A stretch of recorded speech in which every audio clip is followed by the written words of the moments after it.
All right. I think Patrick Reed will be on the video conference as well.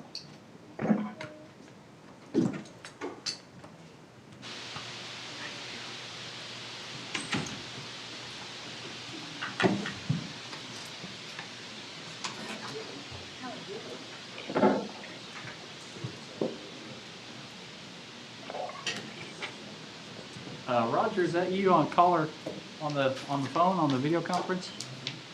It is. Hello. Okay. Thank you. You're live in the room here with us. Thank you. Can you hear us okay? All right, I couldn't. Yep, sorry I couldn't be there first. Very good.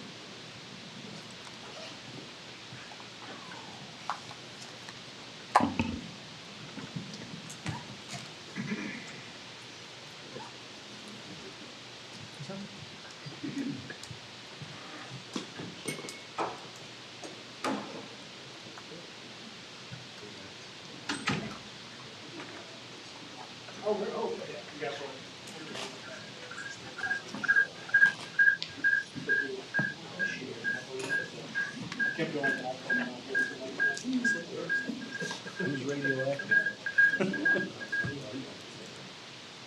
That you, Mike? No, I think that was Mr. Templin. He's got it. He's got it covered.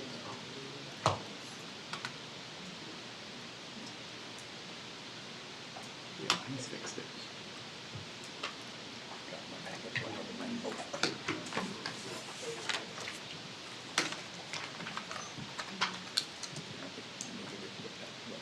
I think I've got them fairly sorted out.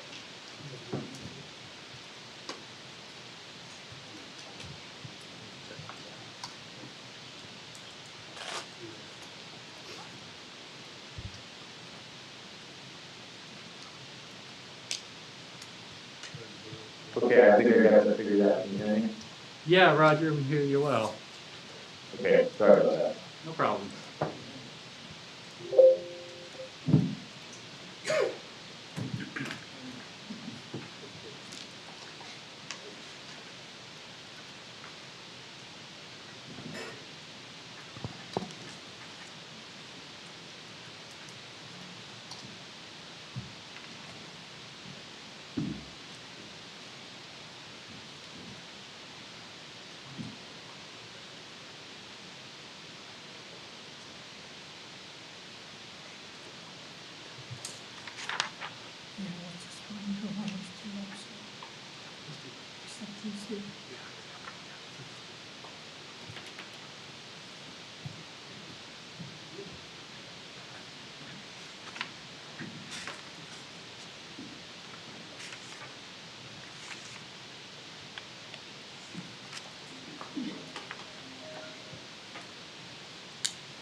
Are you ready, Mike? Yeah, all set. Thank you. Good evening. We'd like to welcome everyone to the December 21st, 2021 Planning and Zoning meeting. Roll call. Manson, Present. Garrett, Present. Templin, Looks like Mr. Templin dropped off the call. Come back to him. Lane, Here. Milborn, Present. Schultz, Here. Fisher, Here. here, everyone's here except for Commissioner Templin. Yeah, Roger, on this end, it looks like you've disconnected from your audio, and your call, I think, dropped. And I can't reconnect you on my end. It has to be on your end. You can hear me.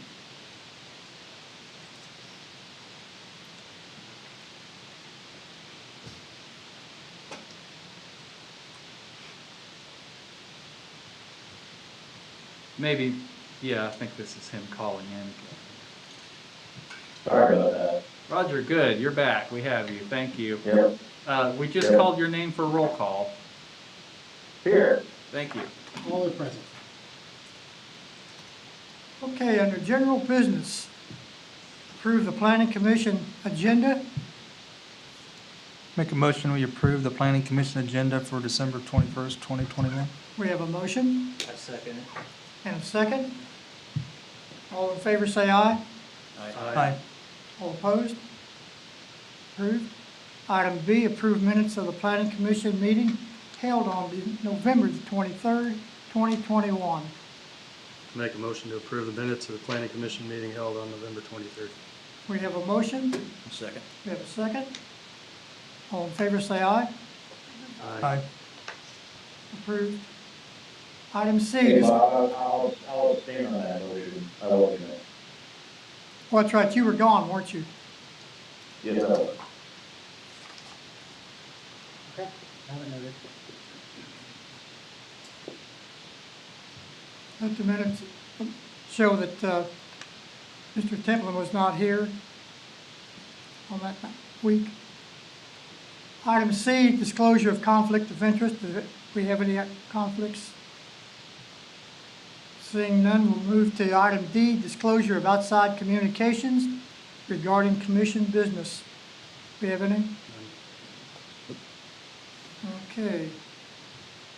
Item 4, call to the public. Members of the public who wish to address the planning commission regarding items not on the agenda may do so at this time. Any presentation is for information purposes only. No action will be taken. There's a 4-minute time limit. Do we have anybody that'd like to come up and address the planning commission? Seeing none. Item 5, public hearing. Consider rezoning 371 acres to M1 at 103rd and Edgerton Road.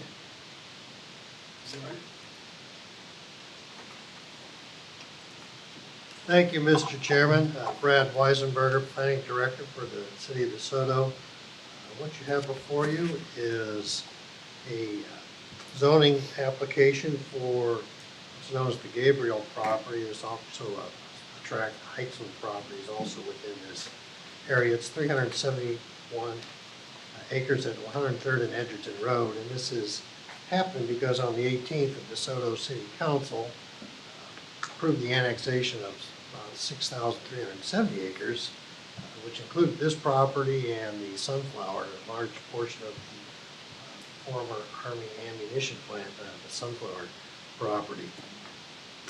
So with that, the property carries the county zoning into the city of DeSoto, and by our city code, it has to be rezoned to an appropriate DeSoto category. We do not have RUR. We do have an agricultural category, but we don't have one that matches up precisely the way. Can you speak closer to that microphone? Oh, pardon me, sure. Is that podium mic is on? Yes. Okay. All right, is that better? Can you hear? Okay, thank you. So we have to rezone this property to a DeSoto category, and the applicant chose through their application, which is included in the staff report, is proposing light industrial for this location. I have included several exhibits that are in the staff report, Exhibit B, which is the updated land use map that we went through in April. This year, Exhibit D, which is the updated Southwest Growth Area, which is utility and infrastructure map, which we did in August, and then also our current M1 light industrial uses in the DeSoto City Code. So all those are for your review. And I guess one thing that we always need to keep in mind is when we do a rezoning, we're actually looking at all those potential uses in the M1 category. Sometimes we've had people that have come in with a very specific use, but they need to rezone. But we also need to make sure that we're approving all the potential uses in the M1 category, not just something that's specifically been discussed. Still can't hear you. All right. Let me see if I can turn that up.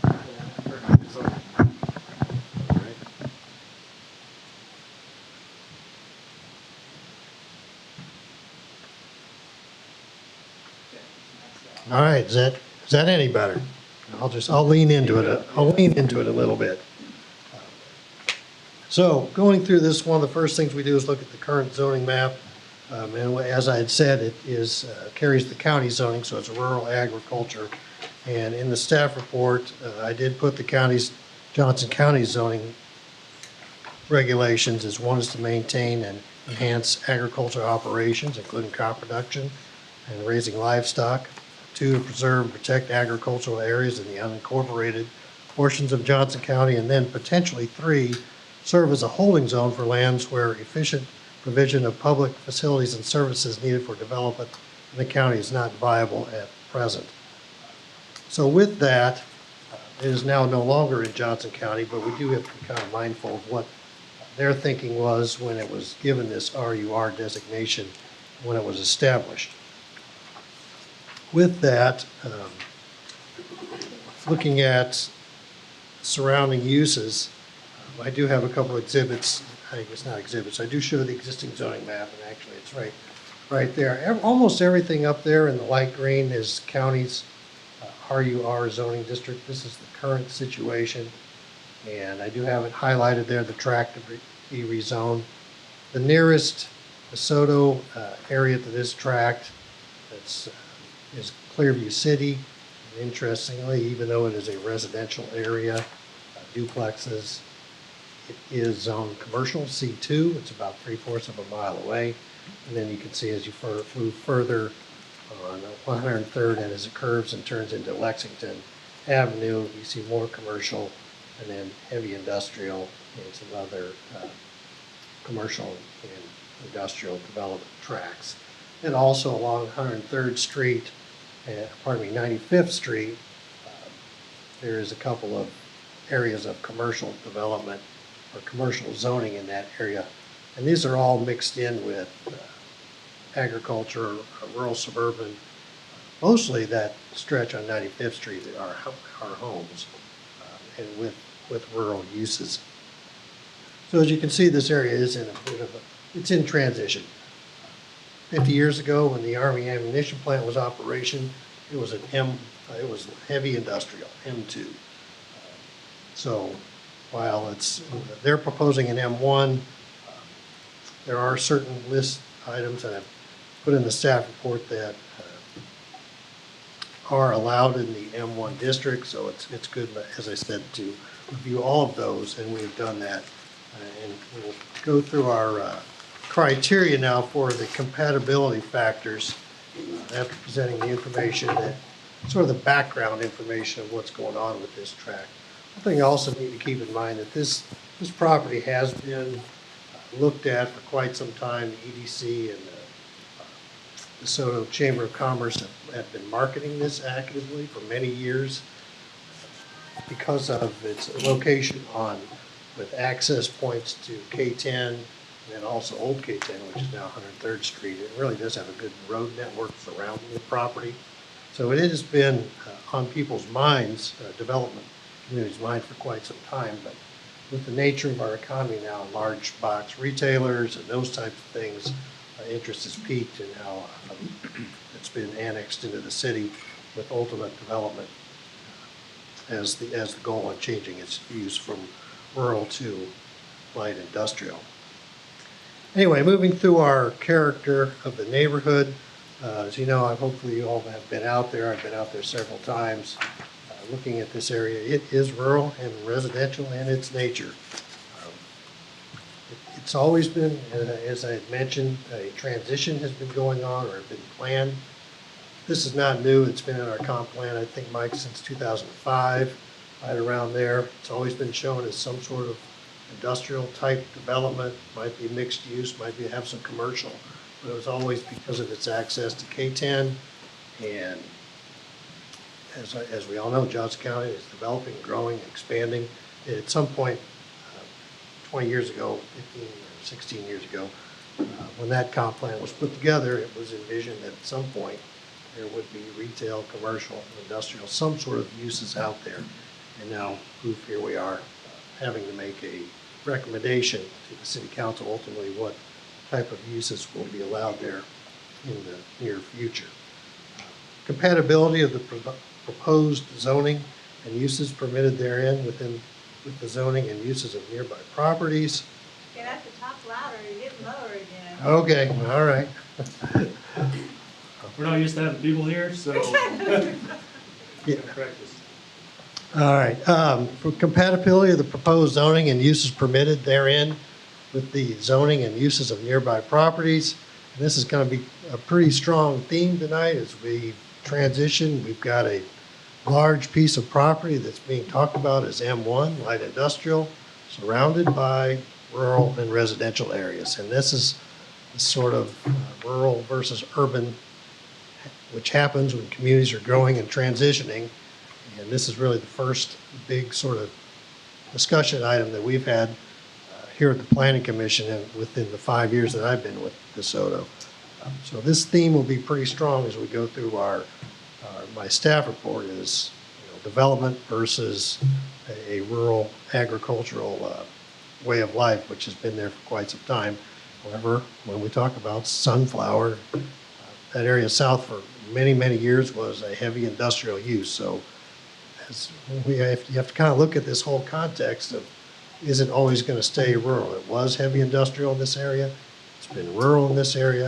And then we have to make a recommendation to the council who will ultimately make the decision on whether it gets rezoned or not. Anyway, back to staff report. Most of these are positive in nature. A lot of them are neutral. Unfortunately, that's kind of when we talk about, is it good or bad for the city of DeSoto? We have to balance out people, the residents that live nearby. Maybe they're not residents of DeSoto, but we still have to take their thoughts and their lifestyles into play when we make decisions here at the Planning Commission.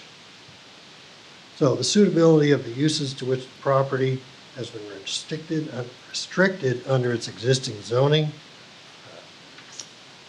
Right now, as RUR, it could not be used for light industrial. So there really is no middle ground here on this issue. It could not be used for light industrial, period. So we've put a recommendation of neutral, neither in favor nor in opposition to granting the rezoning request. And I said, there's a lot of neutrals in here as well when we try to balance these out. Length of time the properties remain vacant as zoned. That's also neutral in our eyes. It's been agricultural row crops for decades. The property's been marketed. It's been promoted as a great place for some sort of development, whether it's retail, commercial, whatever.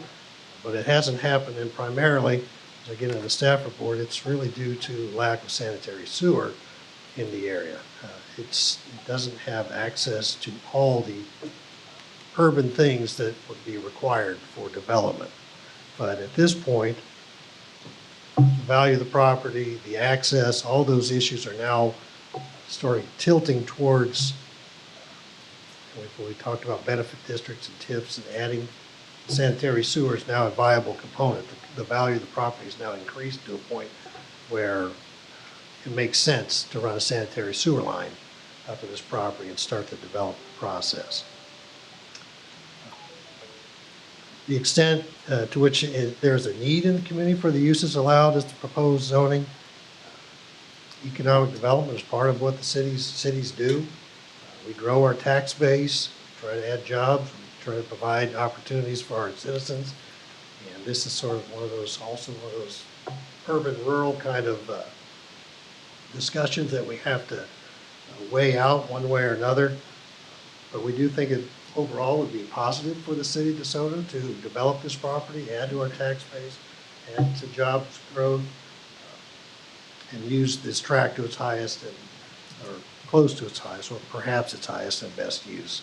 In this case, M1. The availability, next one is the availability and adequacy of required utilities and services to serve this area for the proposed zoning. It does have very good water service. It has a very strong road network. It's got two basically interstate type interchanges nearby. One missing component, as I mentioned earlier, is sanitary sewer. At this point, we've talked about lift stations, and when we got into the infrastructure plan, we did talk about lift station from this property, connecting to the Sunflower line, which does run to the just passed the DeSoto sanitary sewer treatment plant, so it is now a real and viable opportunity at this point. So the availability for water, electric and road network is good. The sanitary sewer does not exist, but it is now something that is in play and that the development community is willing to pay for that and go through the process of rezoning and start the development process, which will require connecting to the DeSoto sanitary sewer system. The extent of the uses which in the proposed zoning would adversely affect capacity or safety of a portion of the street network influenced by the uses or present parking problems in the vicinity of the property. As I've mentioned before, there's K10, there's 103rd, which was old K10. Edgerton Road is certainly is still a rural county road. That would have to be improved to some degree. Curbs and gutters would be required. So it will not stay the way it's at. Right now, it is that section of road, that mile section, would not meet our standards for development, but all around the site itself is in great shape. But that section of Edgerton Road is not. It's still rural county road. It's ditches. It is paved, but it is still a ditches, has a road with ditches, and it's 2-lane.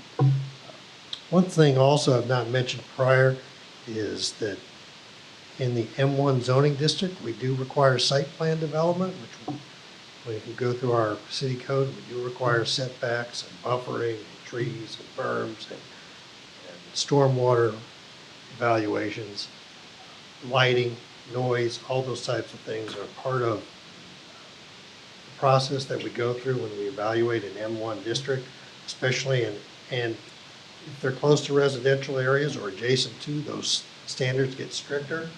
So you have to provide more buffering, you have to provide more direct lighting that stays on the site, you require photometric plans. So there's a lot of things that come into play when you're looking at a light industrial site nearby a residential site versus if it were already adjoining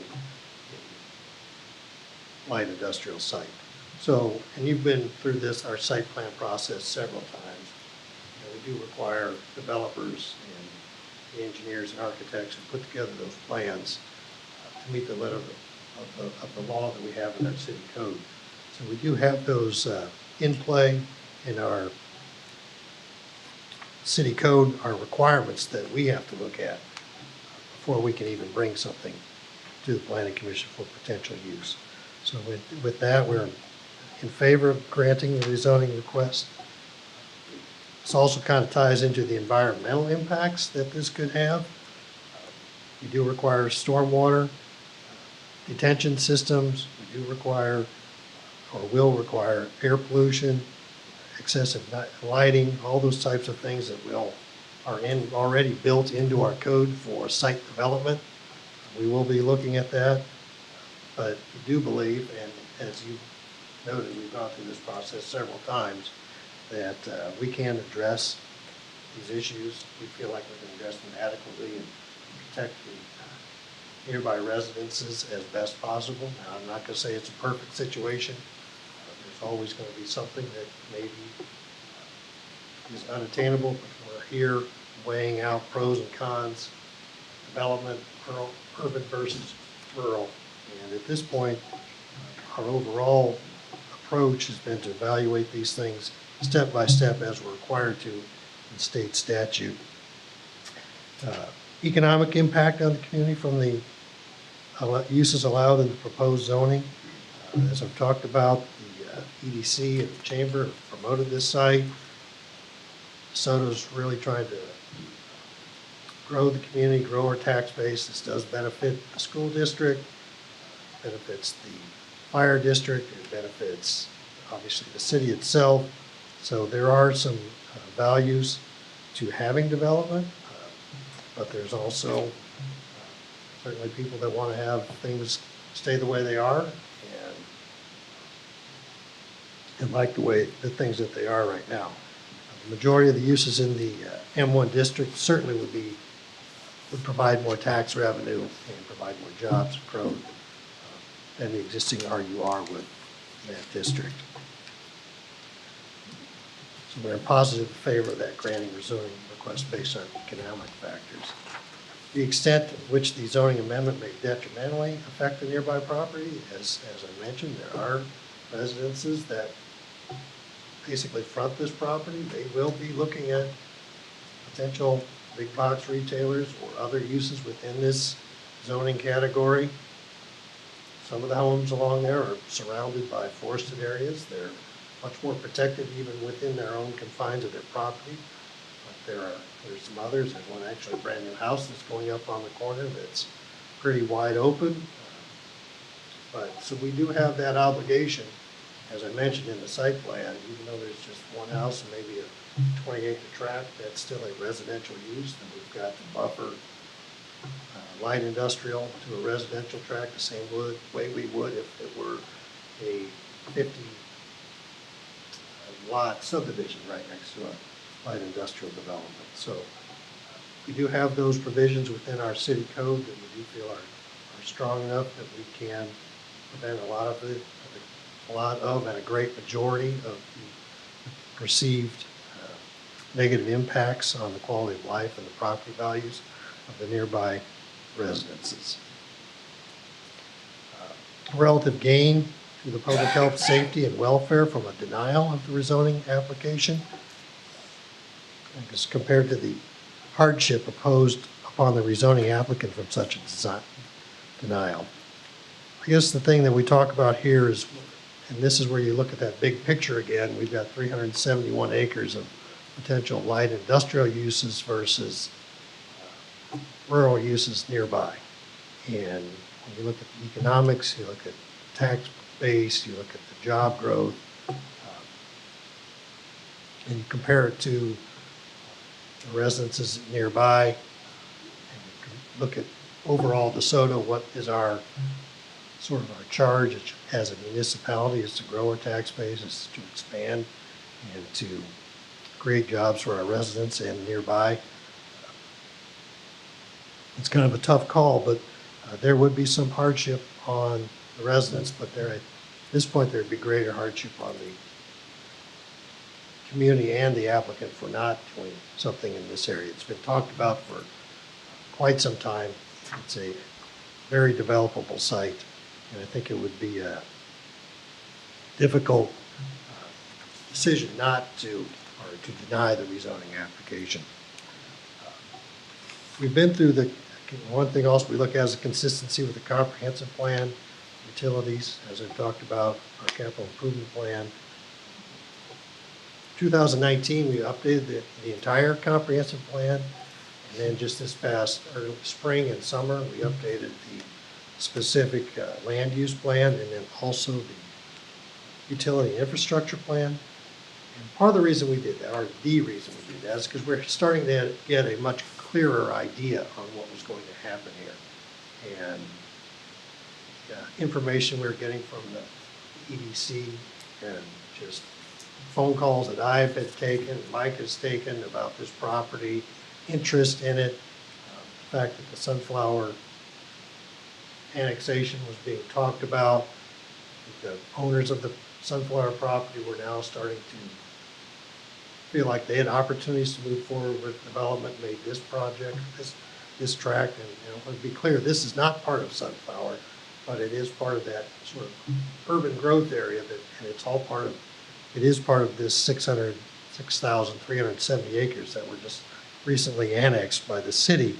So it's not a new idea that's big things were going to happen in this area.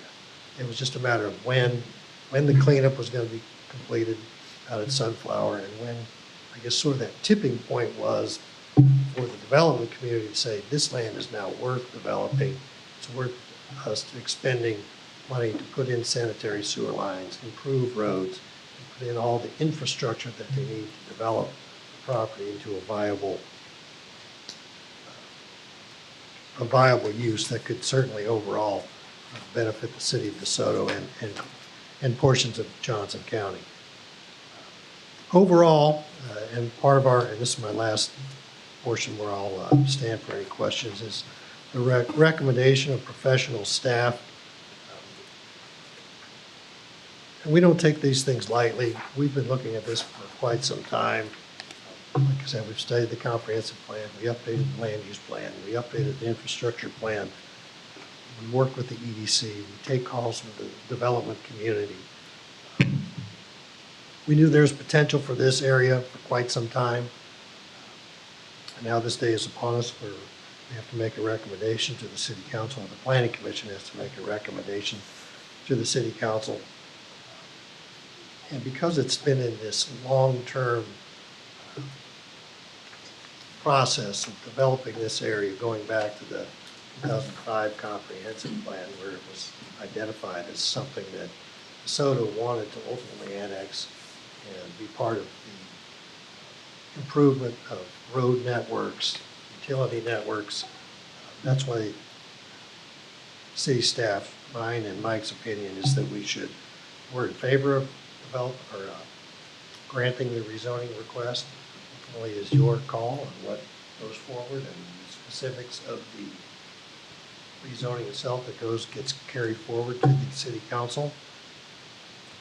But we've been looking at this for quite some time and feel confident in our recommendation of approving the rezoning request.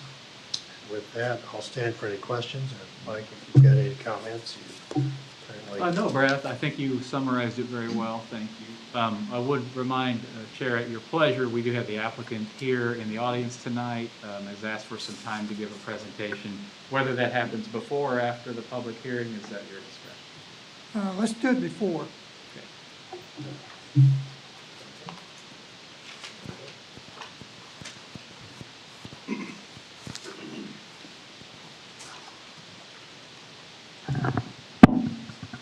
Can everyone hear me? Yes. Good. My name is Hunter Harris. Mr. Chair, members of the commission, thank you very much for hearing us this evening. I'm one of the founding partners with Flint Development, located here in Kansas City. So we're very pleased to be before you this evening on this rezoning request. We would appreciate your favor of approval to the City Council for something that we've been hard at work at here for many months. As staff noted, who did an excellent job at that presentation, this piece of property has been highlighted in the comprehensive plan for industrial development now for well over a decade. And the time is finally upon us where the development community, the brokerage firm who are interested in solidifying tenants for this property, the time is nigh for us to move forward. We are the contract purchaser to purchase the Gabriel parcel as well as the Heitzman parcels. And we look forward to moving through this process with your staff moving forward here. And we have a brief presentation for you this evening. Along with me, I have Chris Hafner with Davidson Architecture and Engineering, members from DHC Roads, and Corb Maxwell with the Polsonelli Law Firm, who will help tag team this presentation a bit. So first, about Flint, we are based in Kansas City. We have over 50 years of development experience, not only within the Kansas City metro community, but also throughout the country, where we are now active in similar developments. In my past life, I've done everything from retail shopping centers to building apartments, mixed-use developments, you name it. Now we more or less focus and specialize on Class A, top quality industrial developments, multifamily, and senior living. This is a representation of what we're up to around the country. Our first project was actually in the Liberty area. It abuts the Ford Claycomo plant. It was a very large site right off of I-35 that was destined to be a lifestyle retail center. As a former retail developer, sadly those days are long gone of building new department stores, as retail has really suffered the fate of online shopping and a number of other things over the years. We worked successfully with the City of Liberty to rezone, incentivize, and entitle that property for a Class A industrial development that we built speculatively, so without any tenants in tow.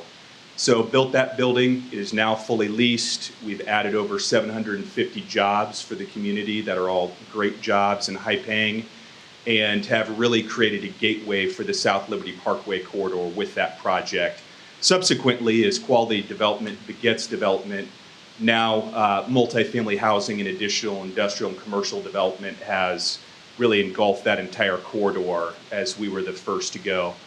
At the top of this slide, you'll see Blue Springs Logistics. This is a 585,000 square foot building that we are just completed in Blue Springs. It is fully leased, again, built speculatively. Moving around, and I won't go into detail on each one of these, but hopefully what I wish to illustrate to you is our firm, which is a very small team of 7 people, and our professionals that we work with are working throughout the country on infill development, quality projects like we propose here for this site.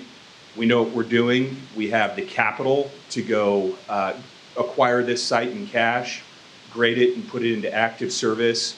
And we look forward to a successful and open dialogue with the neighbors and staff to make sure that we do all the things necessary with this site to make sure that it fits in well as we move forward here. A number of under projects, all told, were actively under construction on right around 8 million square feet. And by second quarter of next year, we will be just over 18 million square feet of industrial development throughout the country. With that, I invite my partner, Corb Maxwell, with the Polson-Haley Law Firm here, and would stand for any additional questions about our firm here as Corb guides through some of this presentation. Thank you, Hunter.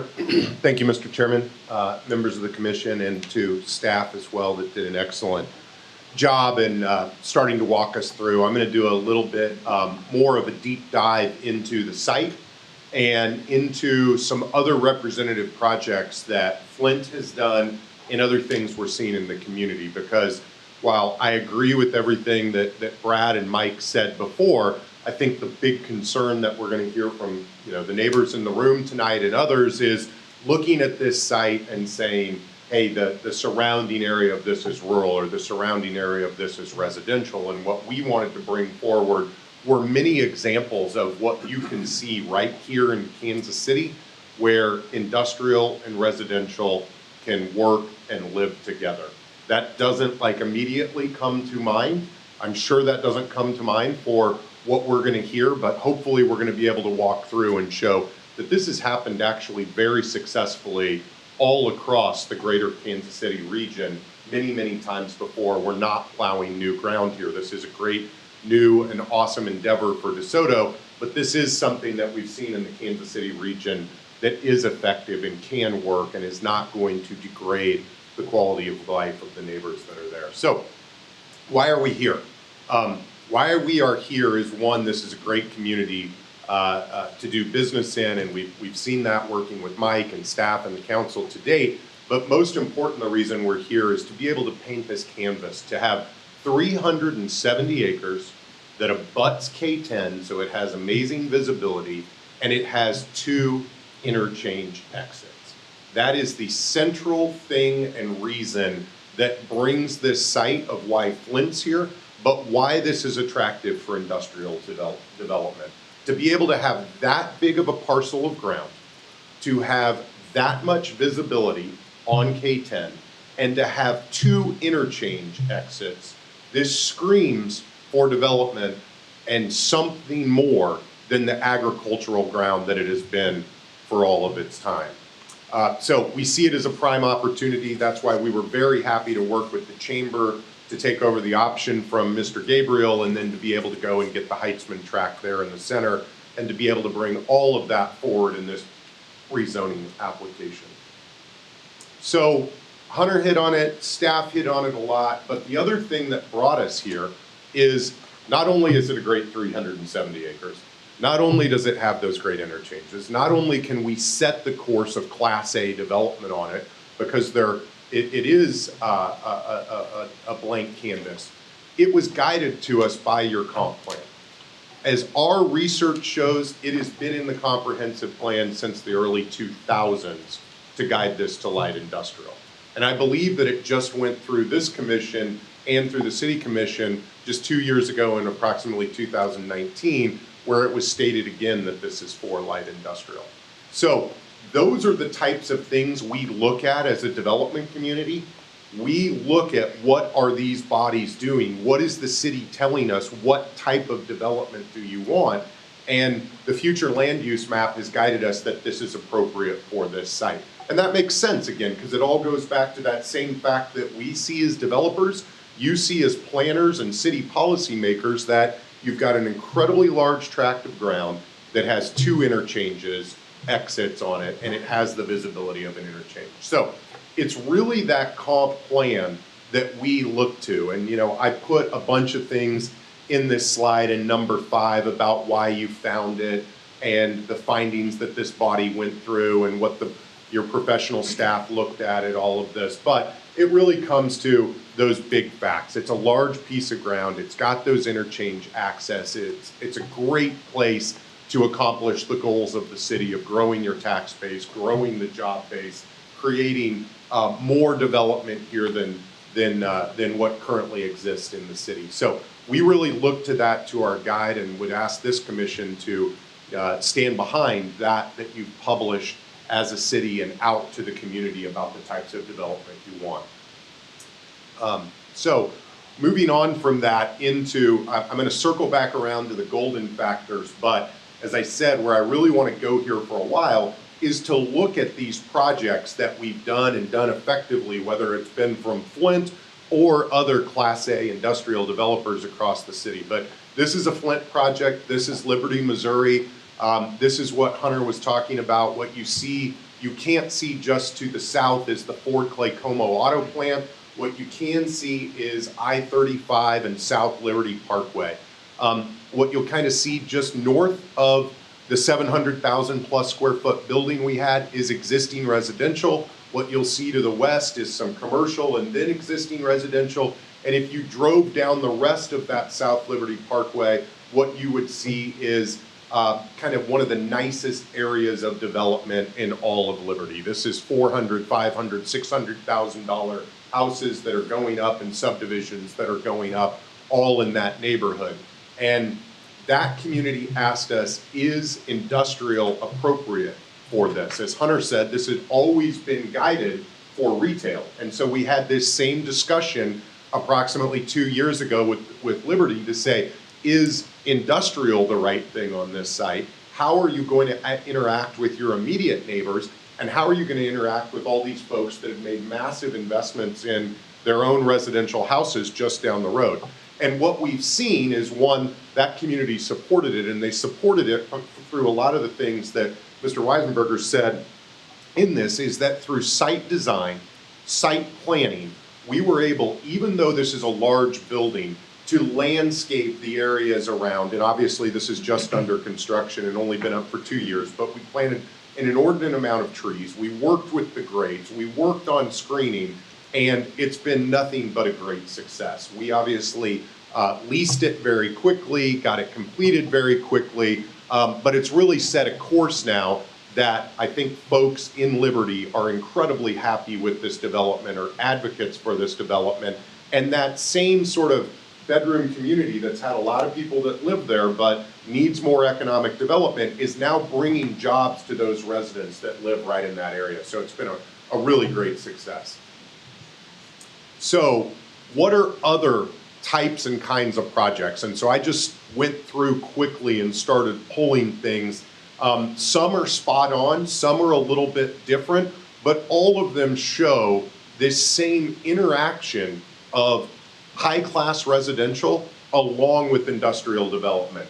I'll work from sort of the left to the right. So the Woodlands redevelopment, Wyandotte County, 99th and Leavenworth. Obviously for 2-3 decades, we had a dog track there. That dog track failed, went defunct once the casinos opened, and Wyandotte County had a huge question about what they were gonna do with that site for decades upon decades. Another industrial developer came along, purchased the whole site, and got it rezoned for industrial. I was personally involved with a lot of that, and many of the discussions we had was, even though there had been a dog track, it had been vacant now for a decade, the neighbors that were around that were questioning, is it appropriate to have this type of development around it? And what you'll see as you look at that site is you've got neighborhoods that are just to the west of it. The north across Hurlbrink, you also have Wyandotte County Lake, so a very, sort of park and a residential area. You have large lot residential to the north, large lot residential to the south. And that was a painful process of going through the rezoning with many of the same questions that I'm sure will be brought up tonight. What we've seen is Amazon put 1 million square foot development there, and we're working on bringing the others, and we did site design of looking at buffering and landscaping and this, and we're finding that it's working very well. The project's leasing, and we're moving on and through the residents' lives past the construction phase to the operation phase and continuing forth. Kind of older projects that have been around that aren't so new, of just things that have happened over the last year or two. Lenexa Logistics Center, this is College and Renner in the Lenexa area, and that the picture just screams it out. You have 1.7 million square feet, and you have very nice residential subdivisions that are there. We'll go to a picture on the next page after I finish with Neiman, and you'll see that you can literally, through pictures my staff took, through the backyards of the neighbors, you can see the industrial development that's right there. Nothing that we're planning is anything going to be that close. We've obviously got roads between us and the neighbors, but it shows that you can have high quality industrial development and residential interacting with themselves. Even a little older, if Lenexa Logistics Centers was kind of 2000 vintage, I think you go to 77th and Neiman in Shawnee, and this was stuff that was probably happening in the 90s and early 2000s out there. You have significant residential development to the north, significant residential development to the west, and you then have 500,000 plus square feet of industrial. All of those uses able to interact together and not degrading the property values of those that are residential, because you're using the tools of site design and architecture and landscaping and buffering to make it work between residences and industrial development. This is just a little bit deeper dive. This is again Lenexa Logistics Center. It shows what a high quality building looks like. Many people think about industrial and they think, old metal corrugated tin on the side, right? We've moved well past that. Chris Hafner's going to talk about that, but this is kind of a representative sample of what the architecture looks like now in modern day industrial buildings. This is the house on a cul-de-sac, and what you can see when we took that picture a year or two ago, that is the development just a few hundred feet back there of that industrial box that you're seeing right in the background. More pictures, I won't keep going through, but it just shows this happens throughout our community, Kansas side, Missouri side, and otherwise. College Crossing, Lenexa, Kansas, I-35 and College, 770,000 square feet, and there's a residential subdivision just to the east of it. New Century Air Center down in Gardner, you have 7 million square feet down there, and you have immediately subdivisions just to the west, and then cut out of the picture, there's more subdivisions just to the north. And probably one of the newest one that's happening, I-70 and 110th in Bonner Springs. It's surrounded on all sides by Edwardsville, Kansas. And what you'll see in that is you have large lot subdivisions and single family homes that are all around that. That's been approved for 2 million square feet in Bonner. And a very large tenant is going up with their first 750,000 square foot building. And it has that same sort of new design that we're talking about. I think this is just another picture of College Crossing, kind of showing that same thing of here are the houses that are in that neighborhood, looking just through, you can see the buildings in the background. Those buildings in the background are the industrial development. With that, I think I will then turn it over to Chris Hafner with Davidson Architecture and Engineering that'll talk through a little bit of, we're not here on a site plan, but what are these buildings going to look like? So he can take you through that, and then I'll get back up and do a little bit more on the golden factors.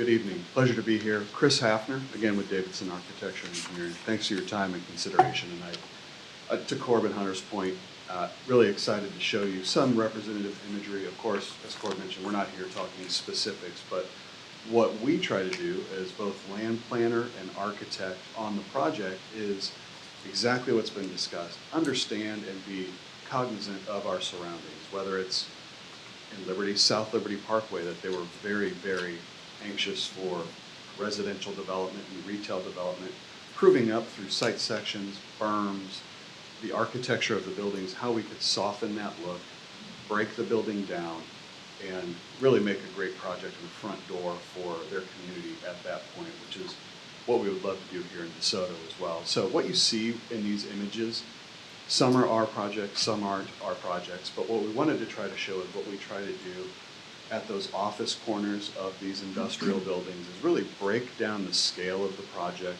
bring in a lot of different materials, a lot of glass, a lot of wood, applied stone, things like that that really, from a pedestrian scale, as your office user, your warehouse worker kind of enters the building, that's where we try to focus a lot of that material.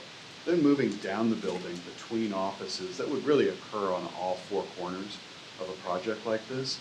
Try to break the scale down where we're doing a lot of facade undulation, adding extra glass, coming up with unique paint schemes and things like that, like we did in Liberty and Blue Springs, quite honestly, to take that facade and break it down and make it a little more accessible.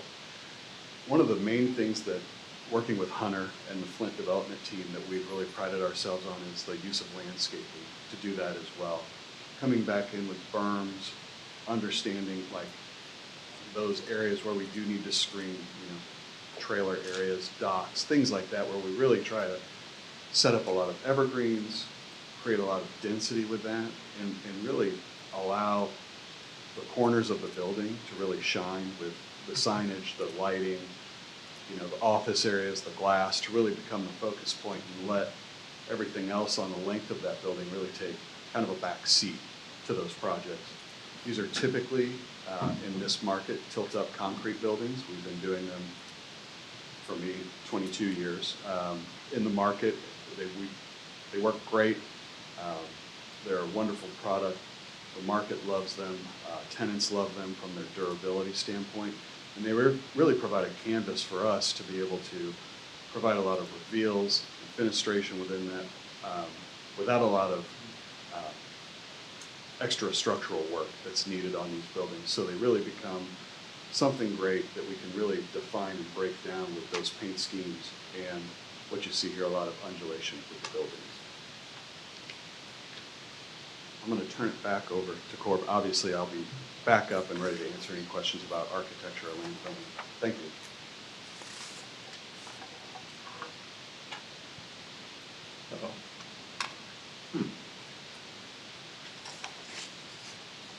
Have the backup here. Let me pull up a PDF. Got it. I won't take a ton more time. Your staff did an excellent job, but as you all know on this commission, what you do here tonight sets the public record, right? It sets the public record for what goes forward to the council and beyond in every way. And so we just wanted to take the time. I think your staff did a great job. You can tell that Mr. Weisenberger and Mr. Grungart really weighed all of the factors thinking about this community, living in this community, spending time in this community. But we also wanted to just enter into the record our thoughts about those golden factors for you all to weigh through this process. And the character of the neighborhood, we obviously understand that this is a rural area, but I think it was well hit that it's all a holding designation right now. When you look to that future land use plan, this is all calling for a much more intense level of development. And that's been there for a long time. And that's really set by what would I say the character of the neighborhood is? The character of the neighborhood is that major interchange in K10 with those two interchange points. The zoning and uses of the nearby properties, all of this is that RUR holding designation out there. I think that at this very moment, we see what those zonings are, but I think that will grow and morph and change because as was said in the staff report, this is an area in transition. And as we bring in these utilities, that have long held this area back, I think that we're going to see changes that will come forward in the future. Is this site suitable for ag? That's what it's been because we haven't had utilities for years in it, but I would say that's not suitable, right? That is a underutilized site when you have an interchange near you and you have these interchanges and you have utilities. The suitability of the site is for a much higher level of development, and that's what we're proposing. But of course, in proposing that high level of development, we're going to be cognizant of our neighbors, and that's what the site plan process is and working through the same. The extent that the removal of these restrictions, changing it from RUR to M1, is going to detrimentally affect nearby property. That's really what my whole presentation was about up to this point, right? There's a huge fear of the unknown in this. I've been doing this work for 20 plus years of going to public meetings and zoning properties for developers, and there's always the fear of the unknown of what's going to happen. And what we tried to do was show, no, this has happened before, and those properties are not negatively impacted in their value, and no, this isn't stopping the growth in your property values, and no, we can work through traffic planning and through architecture and all of those things, we can work through that fear of the unknown and not damage people's lives out there.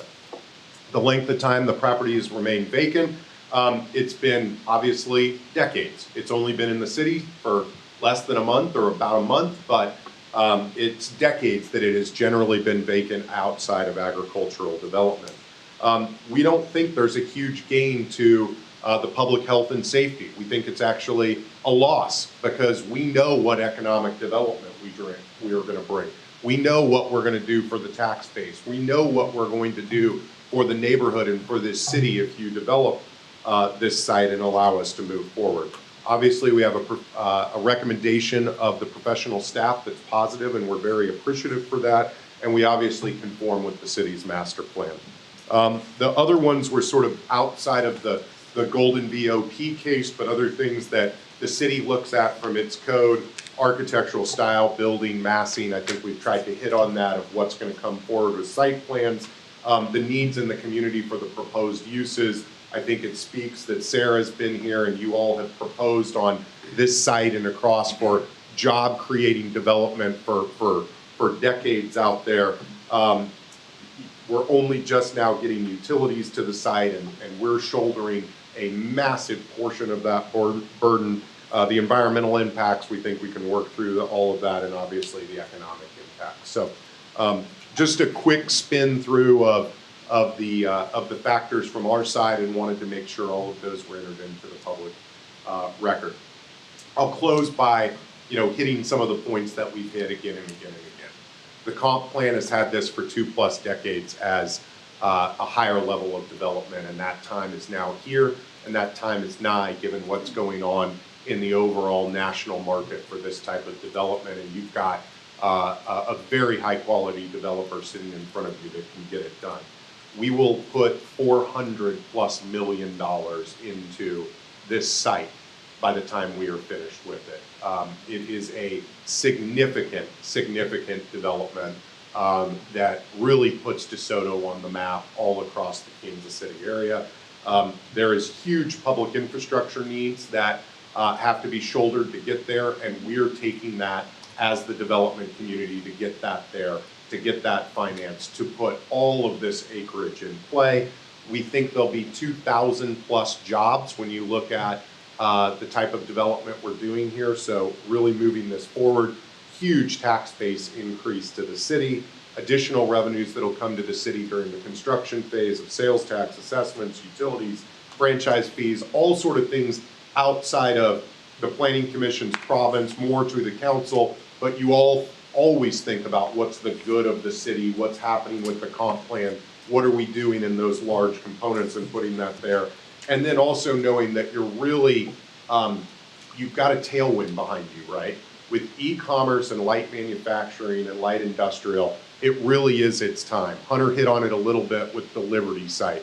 Sort of the demise of retail has been the rise of industrial out there. All of us see it every day. I see it every day when I go home and see those packages on the doorstep that my wife's been ordering again and again and again, right? We're not out in the stores, we're having it come to our house. How does all of that happen? That happens through this type of development. And that's why this 370 acres is so attractive. That's why there's so many tenants in the market. And that's why we think this is an incredible site to get this zoned, get this planned, get the utilities here, and start moving forward in a very productive manner for this community. So, Mr. Chairman, members of the commission, on behalf of Hunter, myself, Chris, all of us, we'd obviously stand for any questions this commission would have. We'd be happy to respond to any questions that may happen after the public hearing, but we would ask you all to move forward a positive recommendation to the City Council for rezoning from RUR to M1.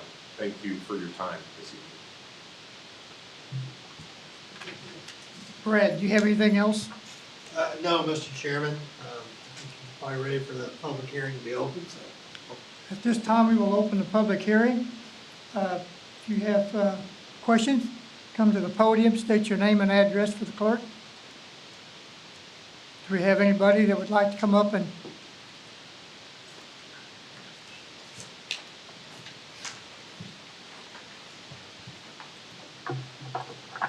Rosemary Mail, 37265 West 95th Street.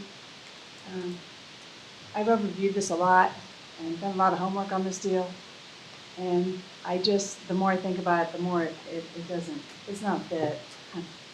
You need your infrastructure in first. I got a few questions. Why was the engineering firm of BHC hired?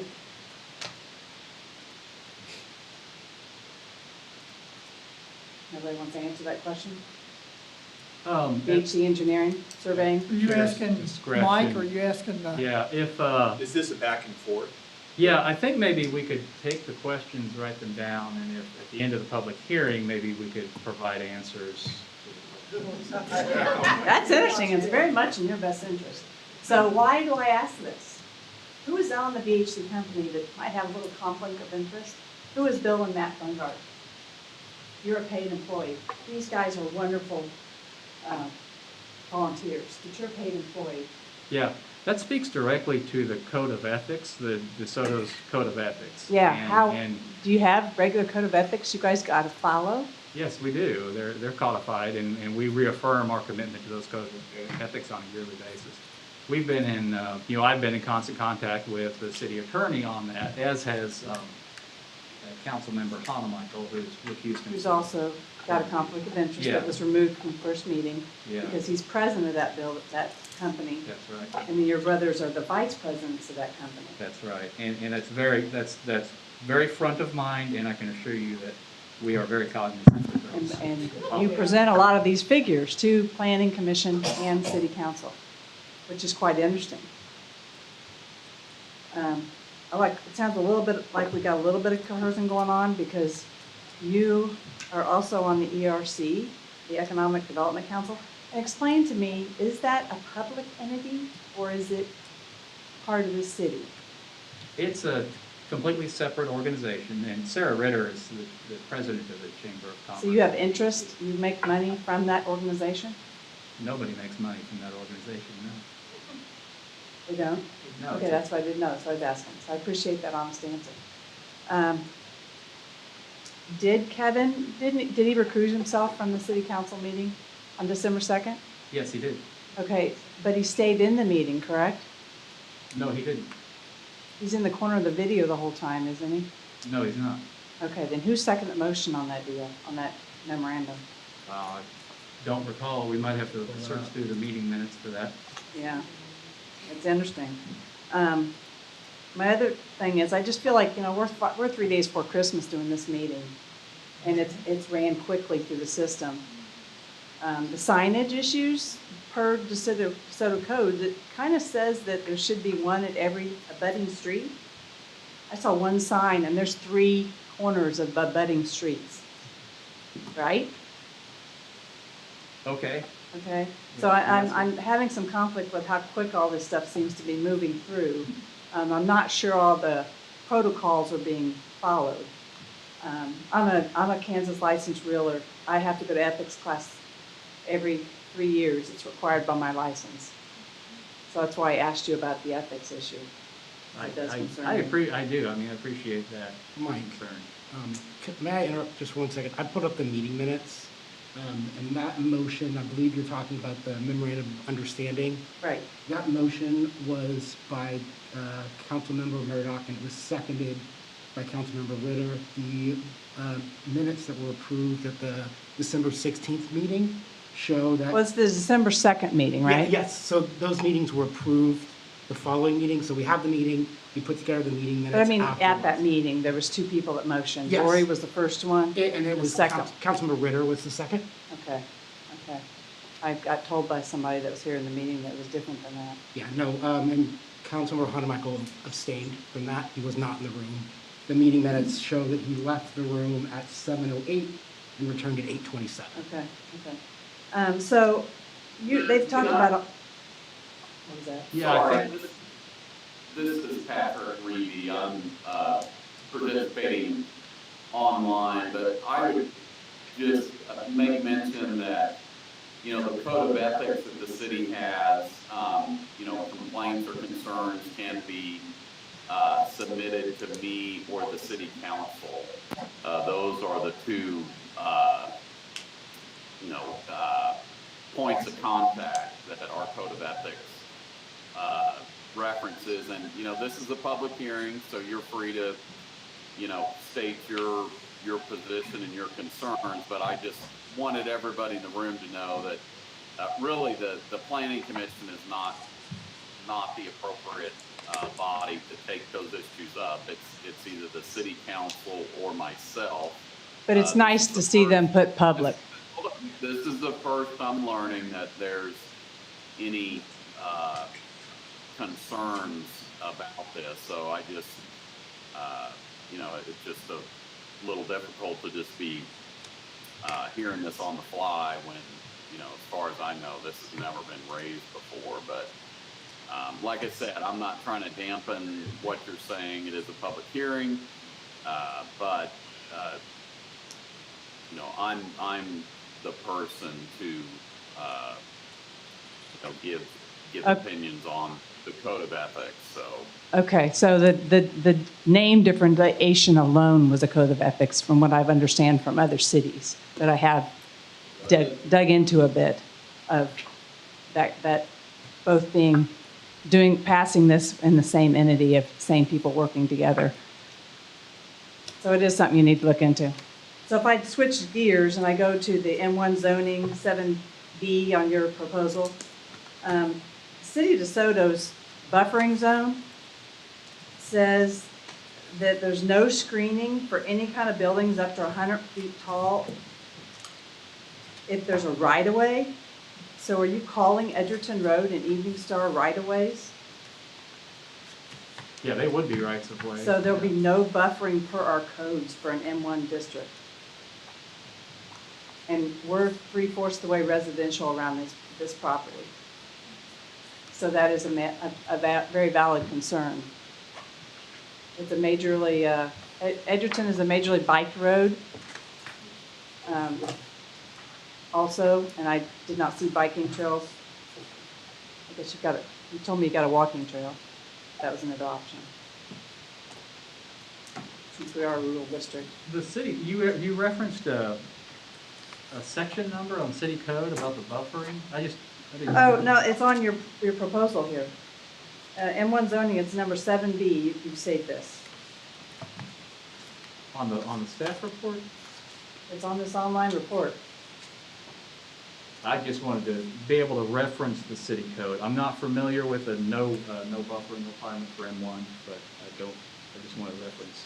It was from your, Is this the page you're talking about?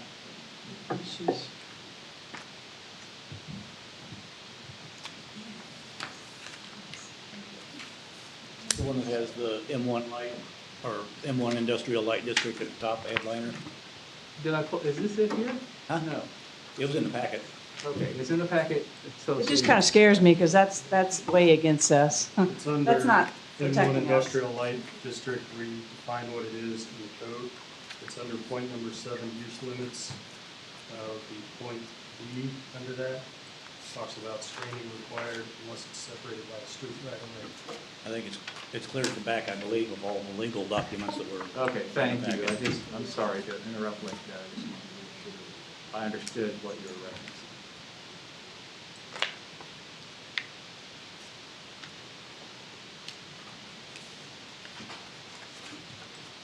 So that's it on my end at this point. I'll let somebody else talk. That's it right there. Okay, thank you. Down to point 7.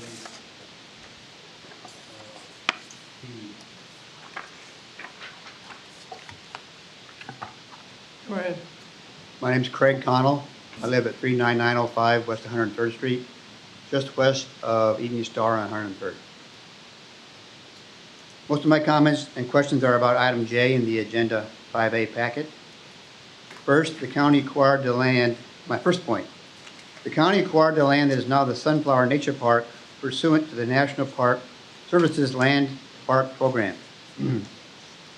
Federal law requires that land deeded pursuant to the program be used and maintained for the purpose for which it was conveyed in perpetuity. Additionally, federal law authorizes the Secretary of the Interior to include in the deed of conveyance additional terms, reservations, restrictions, and conditions. Failure on the part of the county to meet the terms and conditions of the deed could result in forfeiture of the land and revision to the federal government. As the city of DeSoto obtained the deed in order to ensure that the recent annexation and the proposed rezoning will not result in a violation of the conditions of the deed and the loss of this community park. Can you answer that, Mike? I know nothing about the deed on Sunflower Mills. That's news to me. On Sunflower Nature Park, the one adjacent to 103rd? Right. Okay. To my knowledge, no, we've not. Okay, seen the it. county should have the deed. Yeah. I recommend you look at that. Make sure there's Thank no restriction. Second point, the impact to property values of the nearby residents goes well beyond 1,000 feet. I didn't get a letter because I'm more than 1,000 feet away, but I'm going to see the light, I'm going to hear the noise, I'm going to see the trucks, I'm going to see all of that. Impact of the property values were not adequately addressed in the packet. It was like a one-sentence reference. Based on the latest map of the recently annexed areas, the people most impacted by this are not residents of DeSoto. How can the city, in good conscience, negatively impact the investment regular non-residents like myself have made in our homes and our property with no consideration of compensation?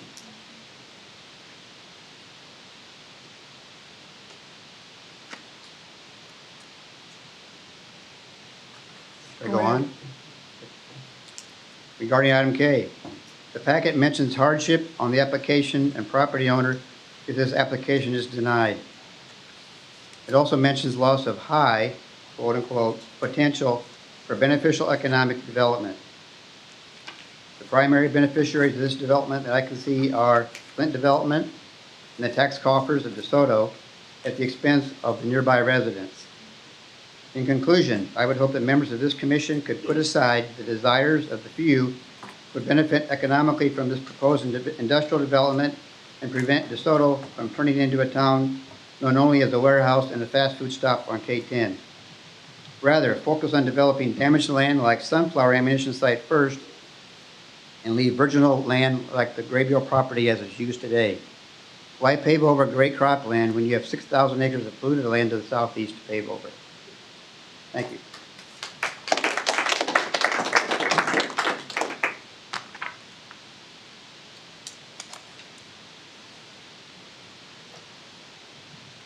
Shane Lamb, 37660 West 95th Street.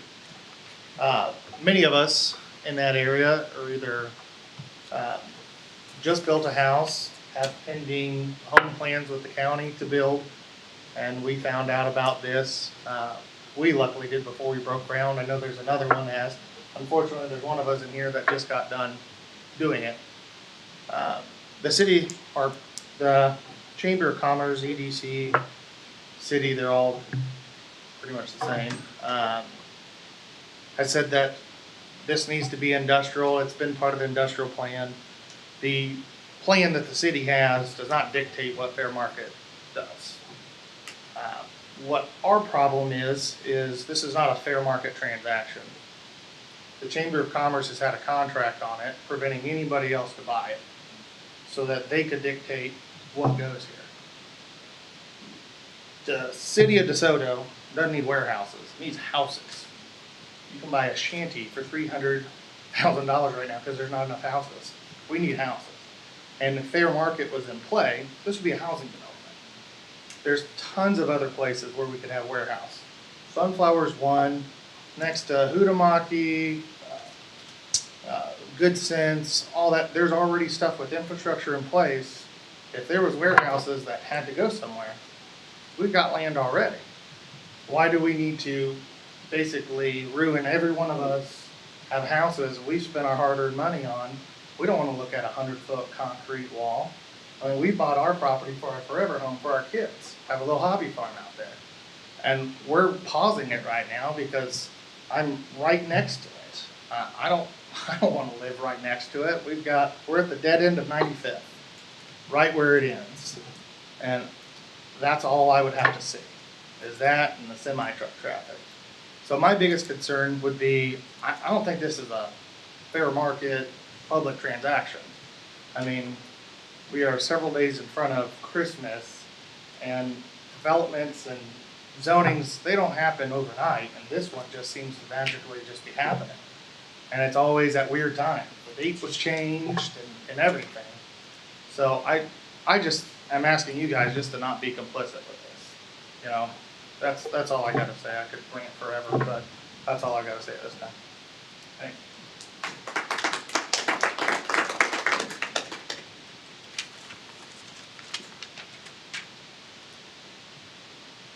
My name's Chris Connell. I live at 39705 West 103rd Street. So my family and I live just west of the Gabriel Farm on 103rd, in a house we completed building in August of this year. I'm sure you can imagine how we felt to be moving into that house and then learn in that month the city council is talking about rezoning the adjacent property. Now, I wasn't able to attend the August meeting, but I did watch it on YouTube. As residents of DeSoto brought their concerns about this plan to the council, one comment I kept hearing repeated was, the development of the Gabriel property is inevitable due to its major interchanges on either end of the property and the ease of access. Well, firstly, no land use is inevitable, especially the nature we're talking about today. If that were the case, then what's the point of this process? Implying that development of this land for industrial purposes is inevitable tells us that the process is a sham. You are here today because you are in charge of deciding the zoning of this land and what happens to it. Secondly, the ease of access. Yeah, that's why many of us moved to that area. It's easily accessible, and we built our forever homes there next to a park and baseball fields. It's a rural community, and it should stay a rural community. That's what it should be zoned for. Further, the land use application that was generated listed many concerns that the city should consider, along with some mitigating factors, and those factors were site plan and environmental study. Then it proceeds to make its recommendation for this rezoning. Unless I'm mistaken, the site plan and the environmental studies don't even exist, and quite frankly, that would be too little too late. How can the application give recommendations for approval of this rezoning based on assumed results of site plans and studies that don't exist yet? If the city actually wants to make an informed decision on the rezoning of this property, it should first conduct those reference studies and site plans. You should delay any sort of vote or recommendation to the city council. For instance, one of these things I'm talking about, I know that various wildlife, birds of prey, to include bald eagles, which I observe on my properties, I think many of these people probably do as well, they live in this area. And of course they do because it's underdeveloped, wooded, and teeming with wildlife. Bald eagles are protected under multiple federal laws, including international treaties related to migratory birds. Interfering with their habitat can result in serious consequences for the violator, and more importantly, the loss of eagles themselves. Has environmental review been conducted, specifically to determine whether the redevelopment of this land after it's rezoned will not result in the destruction of important habitat for eagles or other animals? I'm assuming the answer is no. So I have to ask whether this process has been thoughtfully undertaken, or if this is just more evidence that the annexation and rezoning has been rushed through, counter to state legislative policy, in an effort to serve the interest of deep-pocket developers without consideration of the adverse impact on the surrounding area and all of us residents.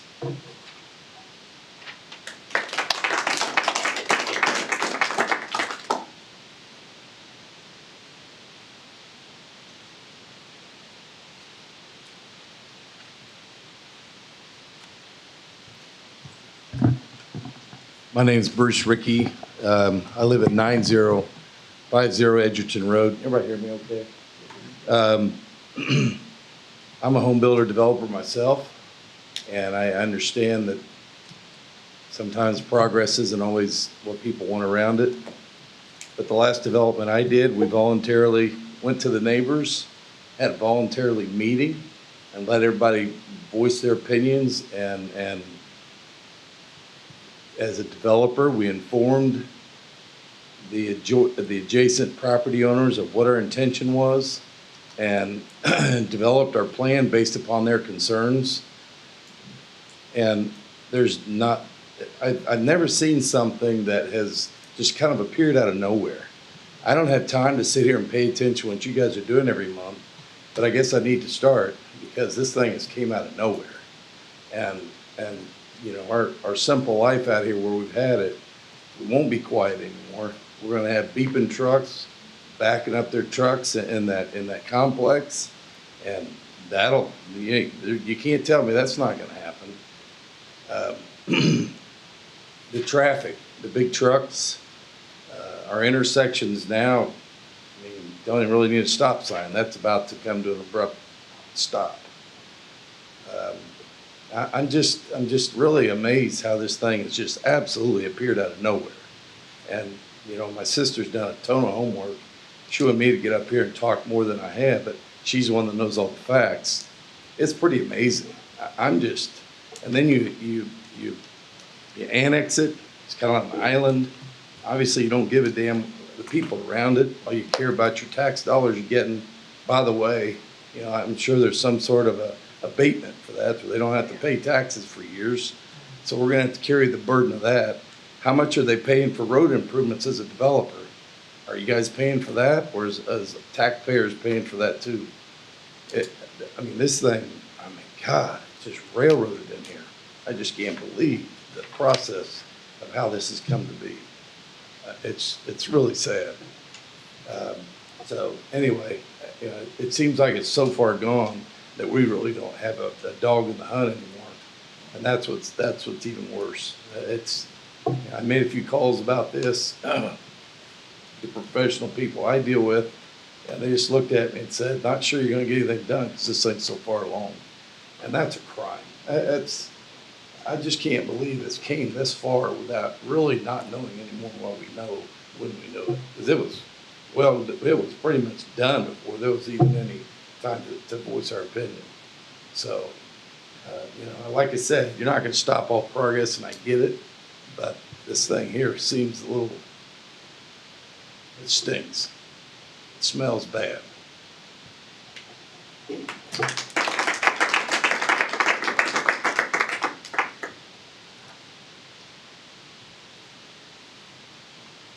I wasn't going to say anything tonight, but I am.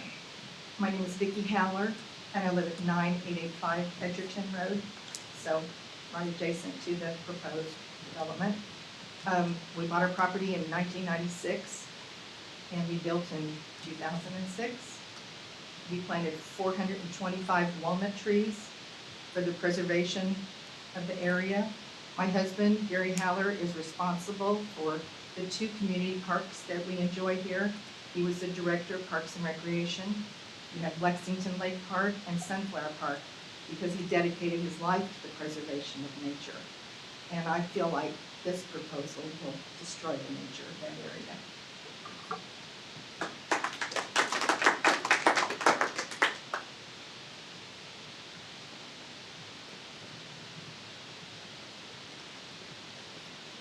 My name is Melissa Knoll. We are building the house at 10175 Edgerton Road, the one out in the open that will now get to look at this monstrosity. I just want to reiterate a few of the points that have been brought up. Like Vicki, I wasn't planning to speak tonight, but it would be an injustice to myself, my family, and my neighbors if I did it. First off, as we've already just discussed, because Edgerton Road is going to be considered a right-of-way, and that eliminates the need for screening and buffering, you're not doing anybody any justice by allowing this rezoning to happen this way. Because we can talk about the site plan and we can say these things are going to be addressed in the site plan, but we all know at the end of the day, if it's not required by the code, you can't promise me that. Also,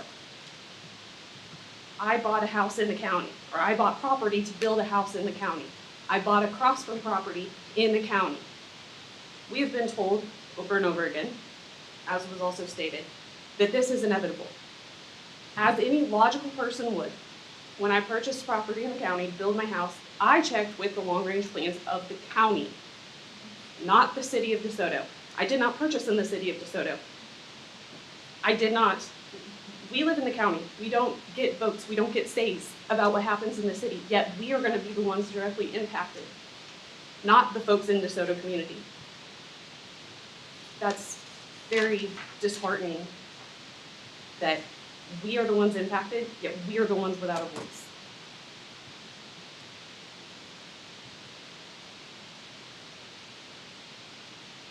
I just urge you to think about the impact of the decision that you're making. I did not buy property in Olathe. I did not purchase a house in Olathe. I didn't want to live in Olathe. I didn't even live in Kansas. I chose Desoto for the community. I chose Desoto for the schools. I chose this area because it wasn't Olathe. It's not Overland Park. And we don't need another Olathe and another Overland Park. There's plenty of industrial out there. There's plenty of communities like that. Desoto is special. Desoto is unique. And I guarantee yourselves, members that are here to represent Flint, own property. Put yourselves in our shoes and what it is that you would want for yourselves and your family. I doubt that is this. Thank you.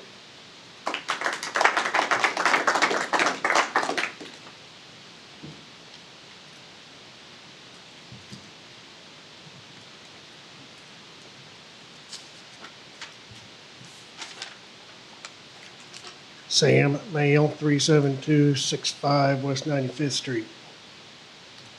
What classic definition of spot zoning?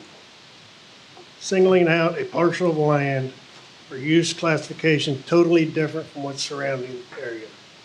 What's surrounding. Brad calls it rural, I call it homes. He called that 371 acres 50 years ago as M2 heavy industrial. It's never been that. So anyway, moving on. We know what spot zoning is. Brungart was quoted a year ago. Big industrial companies in town have trouble finding a workforce because housing is lacking in Desoto.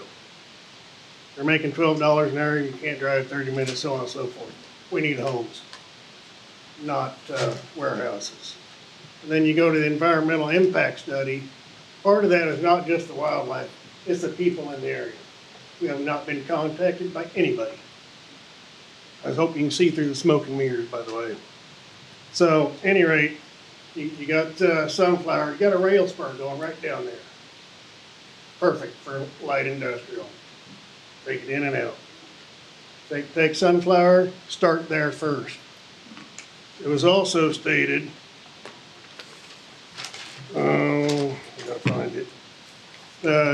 Leaders are focused on redeveloping empty buildings and filling vacant lots already in the city infrastructure. Revitalize downtown, attract more shops and businesses.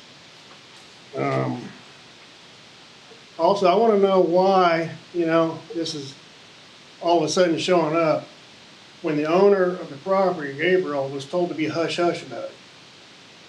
I don't know if you guys know that, but I was told that directly by Arlen. That's why nobody knows anything about this till recently. You guys, Brungart was asked specifically in one of the meetings this summer, who's got the contract on this ground? Well, didn't it got sidestepped 16 ways to Sunday. And then, all right, so you and I, Grandma, have to go pay a sales tax at the grocery store, right? Why do these guys not have to pay sales tax for the materials, so on and so forth, if this goes through? And then how are they gonna pay for this? You get site ready, when's the tax abatements come? Has that been discussed? I don't know. You know, I get enough water runoff from this property as it is. Terraces have not been maintained. I don't want oil, so on, so diesel fuel coming down my place. The sewers is another thing. I didn't ask for sewers. And one of the things is going right through my creek line. Maybe someday, but I don't think today's the right day. So I hope you guys think long and hard about this decision. I mean, I walk out my back door, if the building's 30 feet tall, that's what I'm gonna see. Every morning, every night when I come home, I'm gonna see big concrete buildings. Not my plan. You know, I don't think you guys would want it anywhere near your place either. If you do, come see me. That's all I got.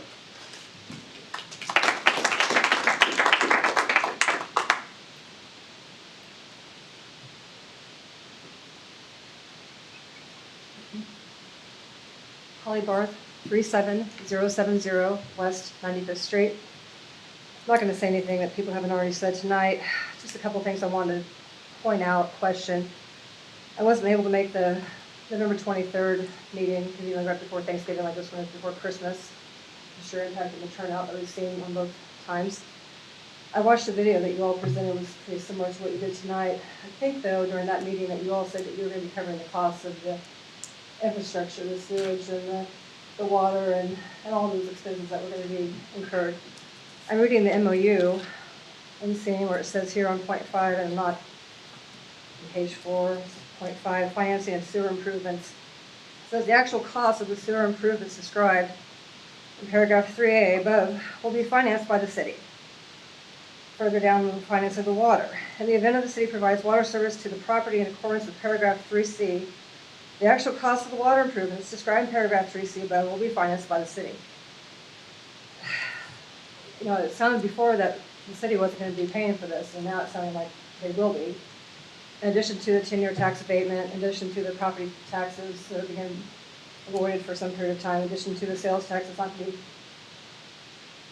put on there with construction materials, the concerns of the wall of what is going to look like to even conceal this thing. You know, I used to live over in Western Shawnee, where the Walmart was put in, and that subdivision put up a massive fight for a long, long time to prevent that Walmart from going in. And they were somewhat successful in getting that to be not the monstrosity that all other Walmarts are. But the easements, the mounds, the trees they put in, it's not a screen. We lived over there. You could see it plain as day. There was no shielding that from the masses. Now there's a gas station over there. There's going to be a car wash over there. It's just getting junkier and junkier, you know, by the year. And like everyone has said, we all moved out here to be in our forever homes, to be out in the country for the small town feel. I grew up in Overland Park. My husband was in Olathe. You know, we don't want that. We don't want neighbors that are 10 feet from my house. We chose to live out here to be away from everything. I know when I read the comprehensive plan that some of the feedback you all got from years ago, people said that they enjoyed the small town feel. They didn't want things to change dramatically. And I know that we keep saying that when we're in these meetings with you guys in the city council, and yet we're told, well, you look at us, and so we're gonna make these decisions for you. And again, we're outside of the city, so we're not part of that decision, but yet you're making these decisions for us. You know, it's just, and like they said, it's the pace that this has moved and the relative lack of communication. I know that I'm sure in your mind you're thinking, well, all this stuff is out there on the website. You can go out there and read it anytime you want and know what's going to be talked about and be aware of that. But, you know, y'all work, we all work too. We've got families. I'm not going to make a point, you know, unless I put a reminder on my calendar, everyone, to go out and look at what is being proposed. And it's just, the communication's been very, very poor. I think you've heard that consistently from everyone tonight, that the speed at which this was done, I remember being at the September 2nd meeting, Mr. Bernhardt was asked, you know, if there was a plan for who was going to be purchasing this property, this Gabriel property specifically. And the mayor was asked a question. He kind of danced and dodged and kind of didn't address it. And I think Mr. Bernhardt said, oh, no, this is 10, 20, 30 years down the road. We don't have anybody that we know anything about wanting to buy this property. We don't have any idea. You know, you all are saying that you've been talking to them for many months, I believe was what you said. So this was in September, so many months. I'm assuming it's more than 2 or 3. So, you know, back to what other people kind of alluded to, the communication, the kind of speed at which things have happened, it makes it look very shady, very deceitful, very trying to push through and run over the small town, dumb country folk that don't know any better. And we don't appreciate that. So I do hope that you very carefully think through this decision for this rezoning, because you're going to negatively impact a lot of people and their families that live here with us that we, you know, want them to enjoy as well with us. Thank you.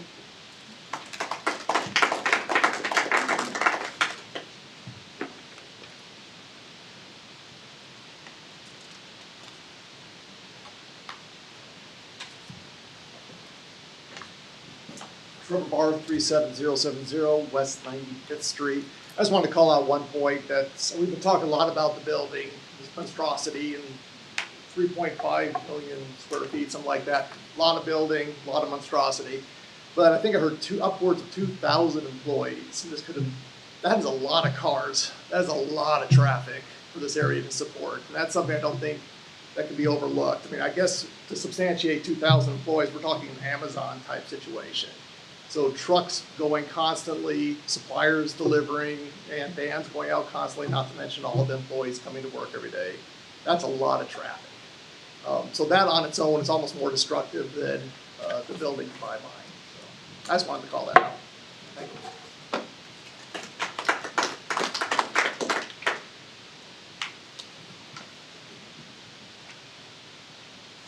Is there anyone else? Sarah?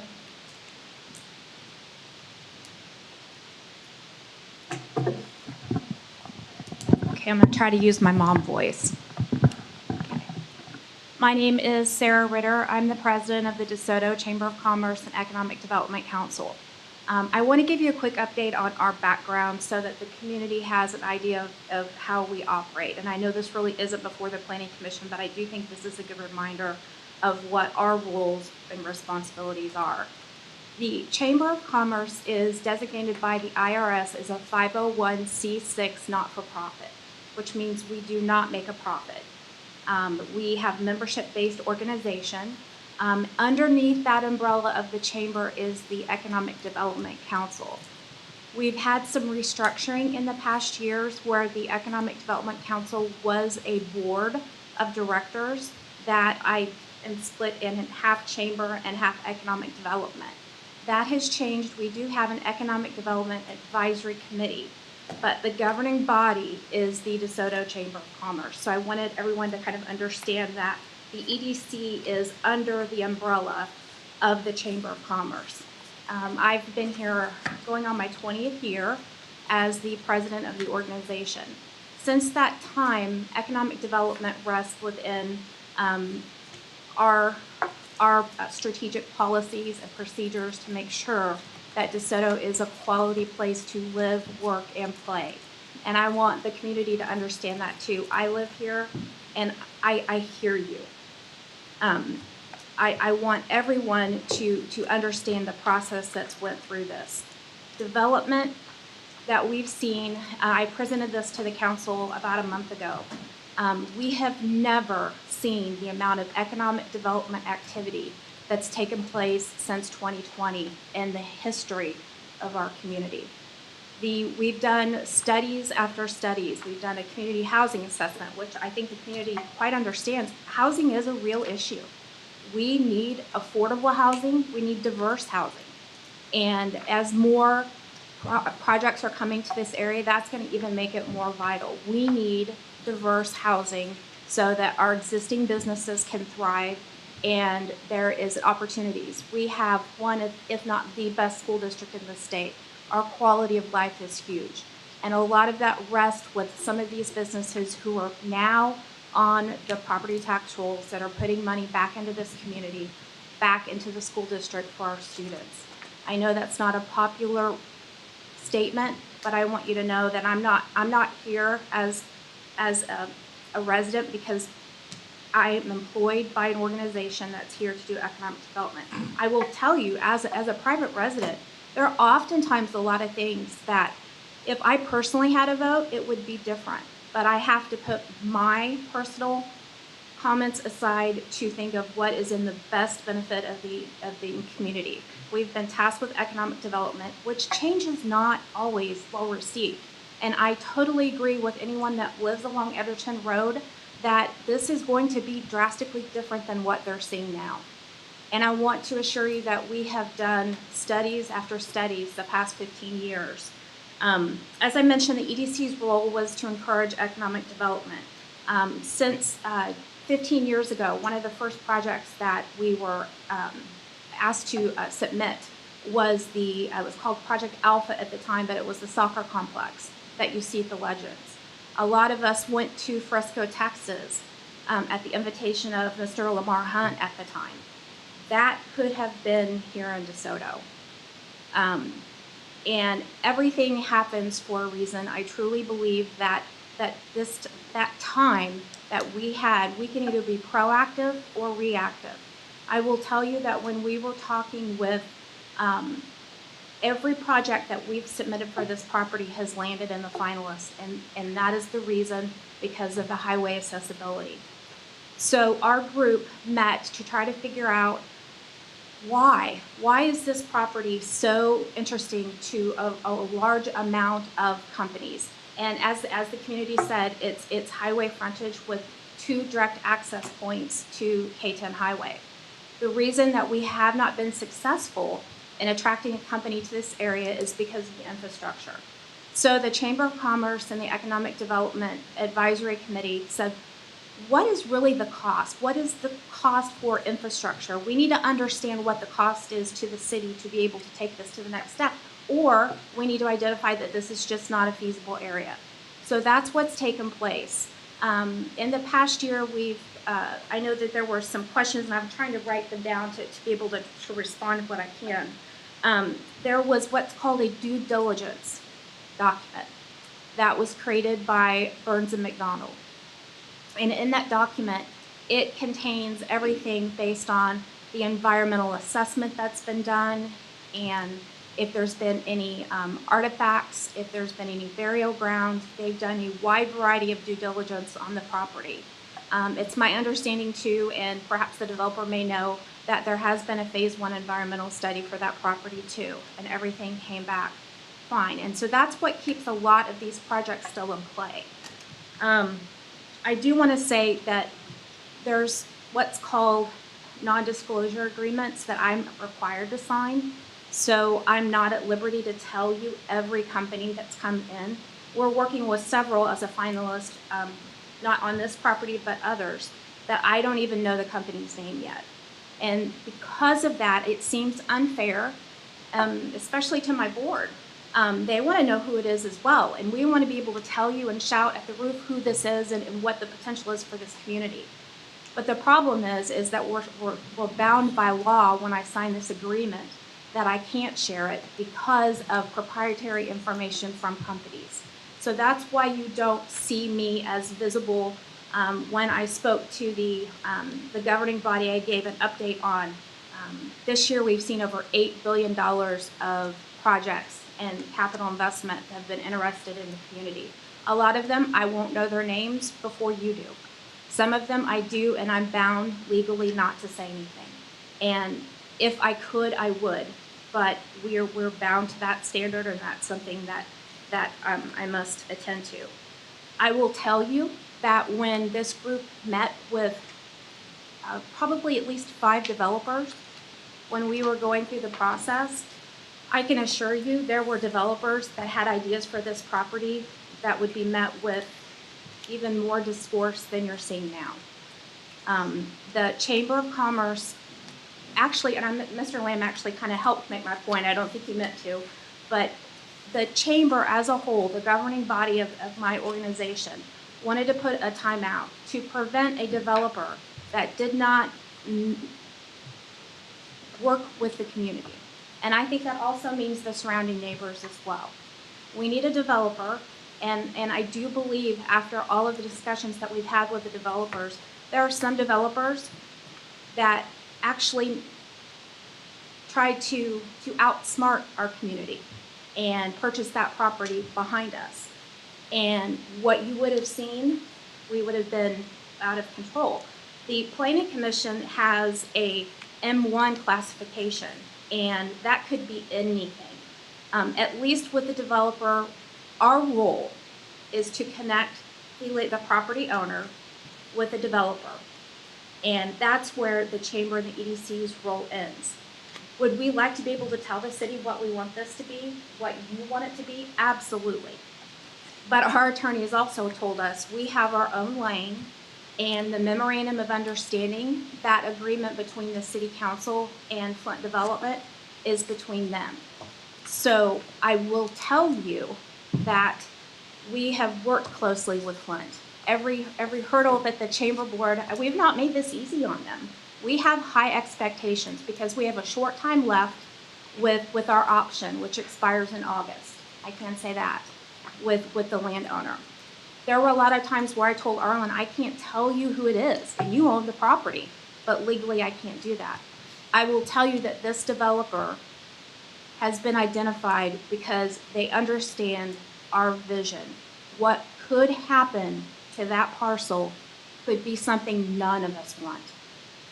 And I understand, I hear you when you say it's inevitable, but in the business that I'm in, seeing all of these projects that come in the heat maps with the development coming this way, we've seen other communities that have chose not to encourage growth at all. And it will happen whether we like it or not. The M1 classification, anything could be within that M1. On the city council side, they have a tax abatement policy, which is set. Someone else could come in here with a completely different idea. At least I know with Flint Development that through my organization's negotiations with them, they've done everything they said they were going to do. And my promise to, I don't have any power, but my promise to everyone is that I hear you. I also live across from a development that's taking place, and it starts at 7 o'clock in the morning and on a Saturday, and maybe I don't go to bed till 3 o'clock, and you hear that. I totally understand. I just want you to know that through this process, we've worked with a developer that we believe will listen to us. And my expectation for Flint is for them to also listen to you. We can work together. If we do not, and this option ceases, somebody's either going to have to buy the property, because Mr. Gabriel, that's his property. The city cannot control whether he sells his property or not. We stopped and actually tried to champion on behalf of the community, including those landowners, because there were developers out there that were going to build something that you would not have wanted. I just want you to understand that this has been a long process, even though behind the scenes I'm not that visible, but I'm working hard. I've lived here all my life as well. That does not make me better than someone that just located here. But I want you to know that Flint Development hears you, the governing body hears you, and I'm sure this planning commission hears you as well.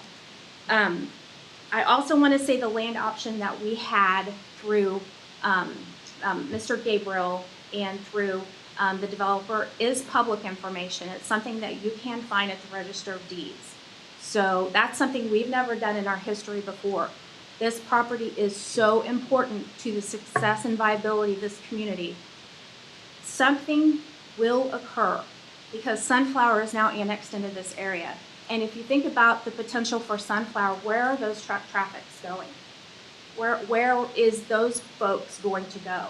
They have another option too, but there is more that we need to be thinking about for our whole entire community. I will tell you that I have I have regard for Flint and what they've said they're going to do and what they've done with us in our negotiations. I believe I can call them up and complain and be pestering, and I certainly can do that and will, so that he stands true to what he's told us. We want the best projects. We want the highest paying jobs. The governing body, Patrick may get upset because this is not for planning commission, but the governing body has options to hear for abatements, and I call them investments because it's an investment in the future of our community. Abatements are not something that anybody is looking forward to. I'm sure if a developer could do it without extra help and having to go through that, they would. But for the incentive policy, there's going to be other types of incentives that are going to be coming and revenue coming into the city that this project will bring. One of them that we're talking about is the fact that manufacturing, we hear a lot about warehouses, and I will tell you, my governing body was anti-logistics as far as you can get. We further understood that logistics is a broad term. It doesn't just mean Amazon. There are quality logistics companies. There are manufacturing companies. We want to take care of the existing manufacturing businesses that we have in our community. Workforce is an issue, but it's something that we're going to have to work really hard for because we're competing with our neighbors, and we want our citizens to work and live in our community. Our students, there are a lot of kids that won't be going to college, and this is something that the school district has brought up. With these advanced manufacturing companies that could locate to this property and or Sunflower, this gives our children an opportunity to get educated and live here. Our children grow up and go away to college. Both my children did, but they're coming back here to live, and we need to make sure that we have available workforce, available good paying jobs. And I'm going to hold Flint Development to that standard of giving us the very best that we can. Because if this does expire, it is anyone's option.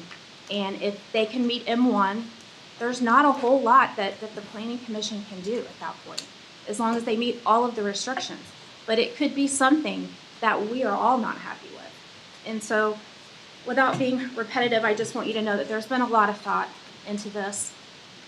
I hear the community, and I pledge to do what I can, and I'm not important, but I will tell you I hear you, and Flint hears you, and I want you to know that we're having the best project that we possibly can, because it could be different, and it could be something that none of us are going to be happy with, and we won't have any control over that. So thank you. Go ahead. Let me add one more thing. Sorry, I'll make it brief. One thing that, I don't know if Sarah understood, but half the stuff that she was saying really kind of championed more housing over there than anything. There is other options. There's Sunflower that has more than enough options out there.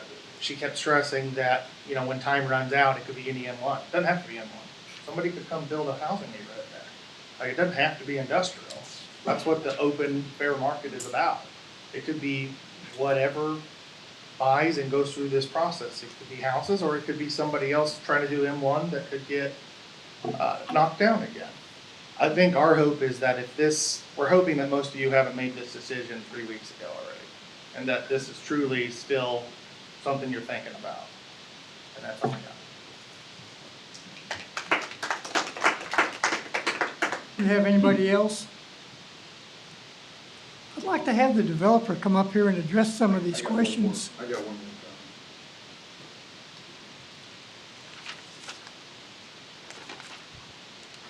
I haven't seen any of the plans for what's being proposed, but I think it would be important as people living in that general area to know what the screening is going to be like for what we're going to see.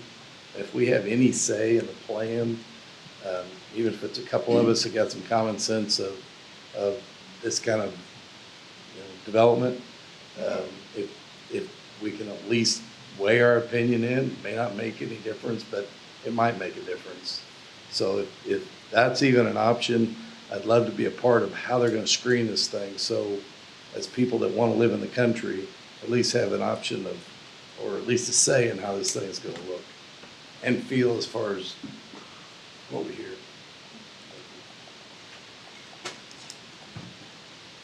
I think, I just want to make one point, that we're not here to approve the development from Flint Development. We're here to talk about rezoning of the property. So I don't know if we need further sales pitch of what these guys are going to do when we're talking about an M1 development and not specifically what these guys are going to do. And just my opinion. Well, I do. I was just trying to. Because there's a lot of sales pitch to here's Flint's Right, idea. there is. We could approve this M1, they could go away, they could build a power plant there, whatever else, whatever's on that Sure. list after this. So it doesn't have to do with what these guys are selling us, their fancy PowerPoints and all that. We need to focus on the M1 and decide if we want to approve it or not. So I know we're still open for discussion.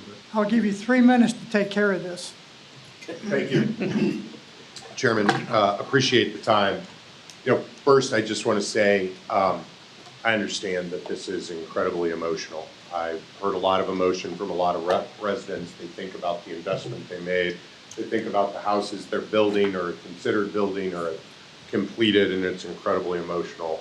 And we get it, right? And Sarah did a good job of explaining a lot of how we think about it, but we take that into account, that this is very emotional. Hunter grew up in Baldwin City. I grew up in Gardner. You know, Gardner's a town that's gone through change. Baldwin City's still very rural. So these sort of thoughts aren't new to us. But there were a couple of things that, you know, we wouldn't be doing our job if we wouldn't point out in this, and that's that this came out of nowhere. And I very much understand the point that, hey, it was in the county and now it's in the city. And I understand that the complexities of development are hard, but I think all of us in this business understand that stuff doesn't develop in the county, right? You can develop single-family homes, and even that's hard to do in the county. Development in Johnson County happens in the cities. It always happens in the cities. That's where it goes, that's where it's pushed, and it happens through the process of annexation, and that started. There was a lot of talk about, we want what it is. We want it just to stay ag, or we want housing. And I'm going to be really frank, housing's never going to happen on this site. It's just not. I know there's a housing developer out here, but that's not possible. Why is that not possible? You don't put single-family homes right on an interchange. You don't have them have two interchanges. And oh, by the way, single-family homes can't cover all of the cost that it takes to drag all of these sewers and water lines here.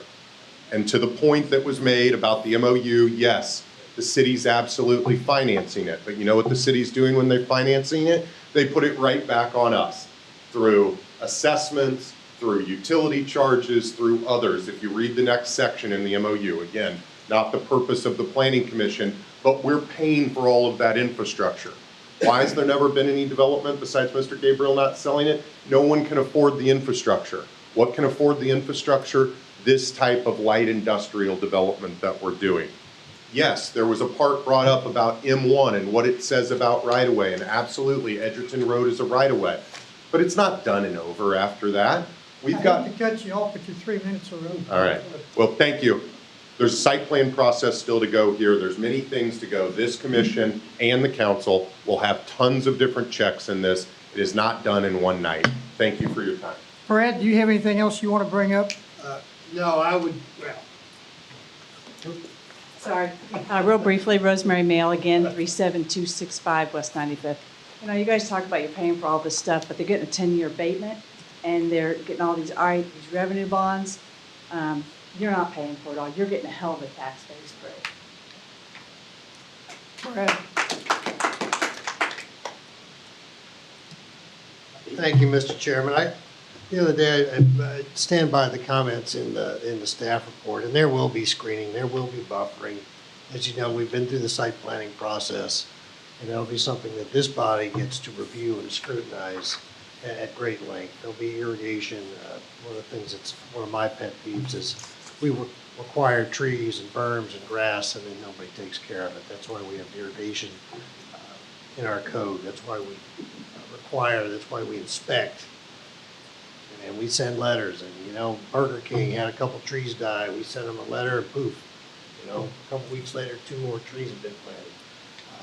I have found these companies are responsive to the requests that we make, and when we go out and inspect and make sure that they follow up on their end of the deal as well. So with that, like I said, I will stand for any specific questions you all may have, but I do stand behind the staff report and our site planning process, and that there will be screening, buffering, and all the things that we typically look at for any type of development here in DeSoto. Anybody have any questions for? Yeah, have you seen it? Have they submitted a site plan? Have you seen one at all? No, there have been no site plans submitted.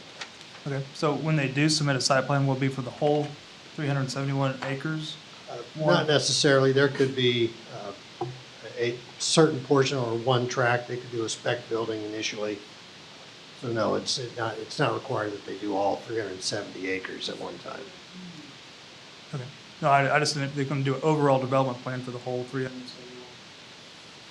Well, there are some general ideas, but nothing specific as with engineering documents and things that meet our specific codes have been submitted.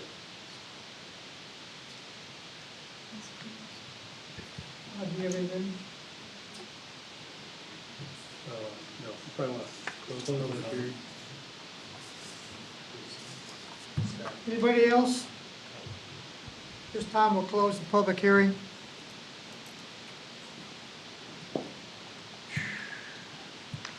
I would just like to say, I apologize for my voice, first of all. We live in a rural part of DeSoto. And my heart bleeds for you guys because we wouldn't want to have to deal with looking at a big building either. It would break our heart. We like the wildlife. We like to watch it. It just brings peace to your heart and your mind. However,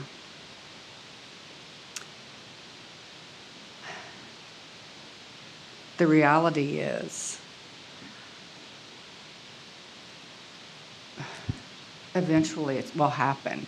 If it doesn't happen this month, if it doesn't happen in 6 months, later down the road, something's going to go in there. And Sarah has said that they have put a lot of thought into and planning into working with a reliable company that they feel is going to be the best that we can do. So everybody's going to have a vote, and like they said, this is not telling you, we're just voting on the zoning tonight. Believe me, when we do have a building go in, we put a lot of thought into what goes into it. And we try to make sure the best look is there, the best landscaping, the best blocking. Can we block the whole thing? No. Can we move the traffic? No. But we can make sure what does go in, we do the best we can, and we protect you guys as much as we possibly can. It's not easy sitting up here, you guys. And like you said, you don't watch it all the time, but very rarely do we have an audience to what we're doing because people just aren't involved into the community. And I understand what you guys are saying because you don't, it's not City of DeSoto, but you are obviously in this situation now.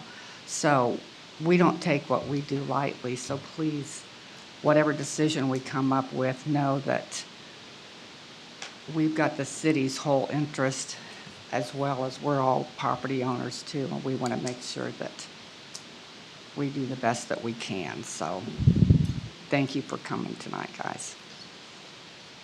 And I think, as you know, the city council has the final say-so on this. We're just kind of like an advisory. But they have the final say on what happens. Mike, do you have anything? No, just nodding, affirming that. The Planning Commission does make a recommendation to the governing body. Now, whether that's positive or negative, but the governing body could still take action either way. In the event of a positive recommendation from the Planning Commission, then the council could affirm that recommendation by a simple majority vote. The mayor votes in those cases. So it'd be 6 members, so it'd be 4 yes votes would affirm the positive recommendation. In the event of a negative recommendation, or in the event of a successful protest petition, the governing body would not be able to allow the rezoning to take place unless a supermajority vote is taken. That's a 2/3 majority of the governing body. So in that case, it would take 4 affirmative votes. So that's it, yeah. So that's the process moving forward. This is a recommendation to the council. Are there any other questions? Yeah, is there a schedule that you guys have? What's your timeline on development?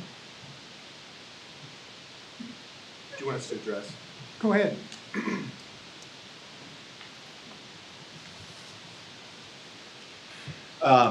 Presently, we're doing all of our due diligence, survey work, some geotechnical work that's already been done, environmental studies. There will be a wetland delineation that goes forth to the Army Corps of Engineers, et cetera. Upon completion there, we would look to close on the Gabriel and Heights parcels in late first quarter of next year. Obviously, doing work on site, we need to time out the delivery of the utilities. Sewer, water is already there primarily, so we would likely start grading in some portions. We're a flexible organization, so while we largely do build speculative buildings, it's been our interaction with the chamber and the EDC that many of the occupiers of this space may be manufacturers and they may want to own their own building. So we're flexible in the extent that it takes somebody like us to come in to fund the road improvements, to do all the mass grading, to get the table set, so to speak, for development. But we could be land sellers here to organizations that want to house a company and aren't interested in leasing space from us. But from our perspective, we're in charge of the global design, the cohesion of the overall site plan to make sure that we have a successful mix of tenants. As mentioned during our presentation on the MOU, we likely view that as a mixture of both manufacturers, given the vast amounts of onshoring and reshoring of American manufacturing, along with logistics and distribution uses. So I personally don't view this as warehouses. You know, having grown up between Lawrence and Baldwin City, having seen that landscape change over the years here, I understand that change is hard. The fact of the matter is this is in a tremendous location for this type of project, and if it wasn't us, there are a lot of other people who'd be interested in taking my place to be your partner here. But I can assure you that when we do start, we'll do so with a professional approach and take all of the comments to heart that we've heard here this evening. Anybody else? We're basically, the vote is on, you know, aside from this project proposal, we're just voting on the zoning. M1. So if we vote for M1 and this doesn't go through, then any of these uses would be able to come in and there wouldn't be anything we could change. Right. So basically what I relate this back to, we did this 2 years ago at 95th Street and Sunflower Road. Same thing, RUR to M1. We did not pass that rezoning. That property is way closer to anything that's actually zoned similar to that than this property is here. This property sits out in the middle of nowhere. We all know that. The other one is adjacent to Burke property, which is M1. We looked at that, we evaluated that, we went through all the process. The availability of sewer and all of that, city water, is closer to the property that we did not pass our zoning on. So we need to think about this. The other thing that changes this whole process is Gabriel property was always pushed because nobody knew what was happening with Sunflower. So now Sunflower's opened up. We have availability for development. Gabriel property is not this golden ticket that was the only thing we had to market. So now we have way more. We have 6,000 acres now that we can look at doing something with. And not just 370 that was all we had before. That was it. So we need to think about this and not just jump ship and say, oh, we got to go out there and do this. We have 6,000 acres now, not just 370. So before we just jump and say, hey, I think this is the one. I think we need to discuss some, maybe see what everybody else's thoughts are, talk about it instead of just saying, pull the trigger and say it's good. Because there's nothing close to this. They say Clearview City is commercial. You guys, is that commercial to you guys? No. Right. That's the closest thing around there. So it's not close to anything that's similar. Let's jump over a whole bunch of stuff, pick a spot and build a bunch of warehouses. We need to think whether that's the direction we want to go. And it was also always discussed, Roger always said previously, we always talked about we need to, future development of DeSoto is to the west. Always going to be to the west because we never knew what was happening to the south. That all kind of changes now because of what is happening at Sunflower and what's available now. So just kind of my 2 cents and thoughts about how I feel about it. I got very similar sentiments on that. I mean, I guess I'm a little nervous about approving a rezoning without seeing the site plan. Right. Same thing when we did the one at 95th and Sunflower. We had a site plan to look at and evaluate what we thought it was going to be. Still didn't work out. So right now we're shooting blind. Like, So I guess I'm gonna ask the applicant, when would the site plan be coming in front of the body? Do you have an idea?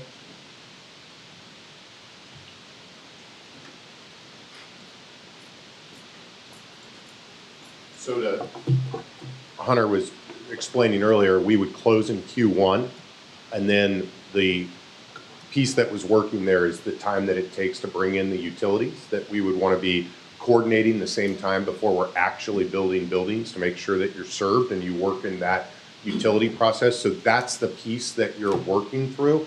But if we're going to go out there and start moving dirt and start obviously closing on the ground and spending money, we want to be in with the site plan forthwith. So it'd be Q1 or Q2 of 2022. So it's just months away here. Well, I think we need site plan ourselves. yeah, Roger. Go ahead, Roger. So, I moved out here literally 30 years ago. Hard to believe. But at that time, we were talking about the wonderful world of Oz. We were talking about paving over Sunflower and putting an amusement park on there. And since that time, and, from my previous tenure on the Planning Commission, we've looked at this area south of K10 and what possible development we have. And I know the plan that we've been through this at least 2 times in my experience, maybe 3, where we've gone through in the comprehensive plan and identified this area as being a potential light industrial area. And part of the reason for that was that it seemed unlikely that it would be developed into high density or suburban density residential area, considering its proximity to the plant and the proximity to the highway. So, all of this, the conspiracy theories aside and all the other stuff that I'm hearing, the question before us is whether or not this piece of property is appropriate for an M1 zone. And, whether we have a site plan for it or not, or whether these guys ever develop it or not, that's not the question. The question is that an appropriate use for this property? And quite frankly, I don't know that we'd ever get it to be a residential area. I just don't think this property would ever develop for that purpose, largely because you have the giant sunflower plant to the south. And if you think that we think this might be residential is a better appropriate use, then let's talk about that. But if that's not the case, then this is a light industrial zone. Maybe I'm just simplifying it beyond necessary, but it seems to me that's the question.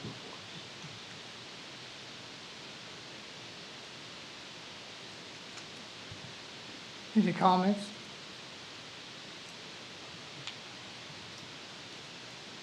I guess to Roger's point, the other question is now the time to make it M1?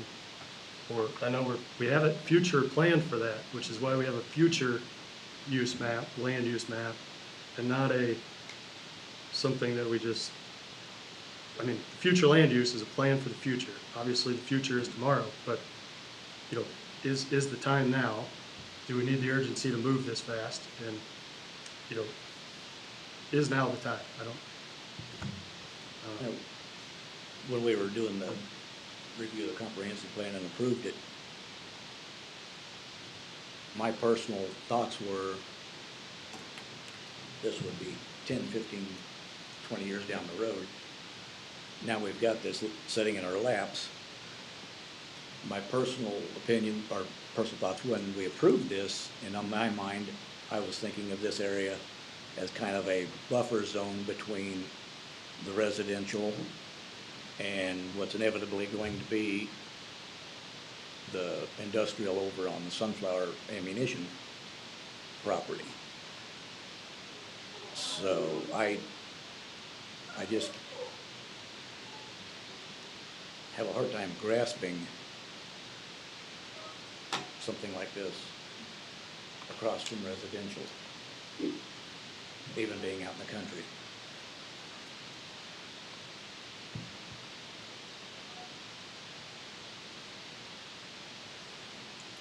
Mike, is there anything that says that we have to do this tonight? There is a Can we leave it? request, Huh? yeah, the developer has requested a recommendation, sure.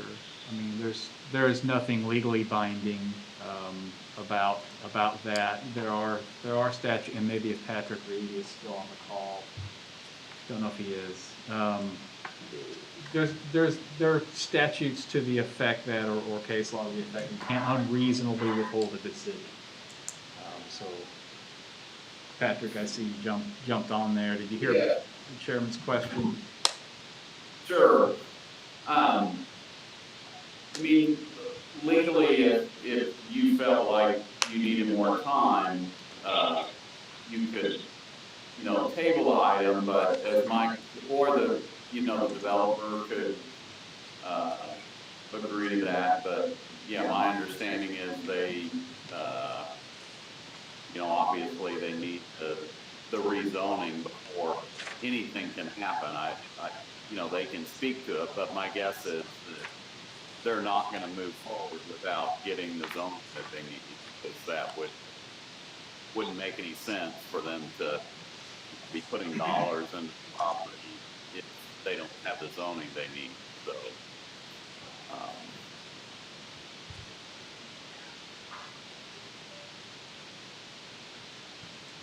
I mean, I guess to me the question is whether there is a different zoning that you think is more appropriate.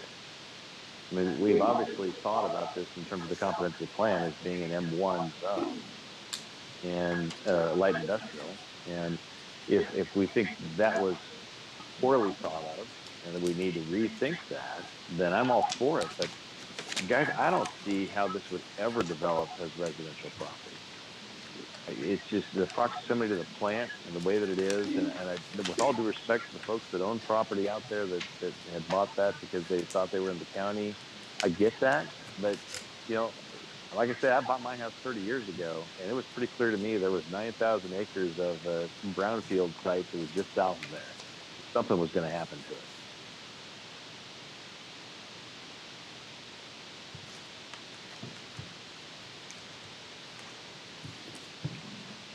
Anything else? Call for motion on this.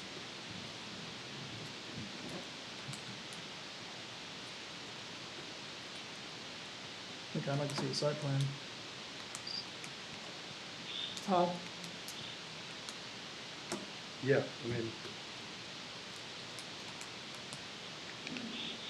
if we approve this, we're Mike? taking a pretty good gamble. Go ahead, Patrick. I just wanted to that comment, and Mike, you can correct me if I'm wrong, but I don't think, just the way our zoning regulations are set up, to do a site plan, it would, you'd have to have the correct zoning first before,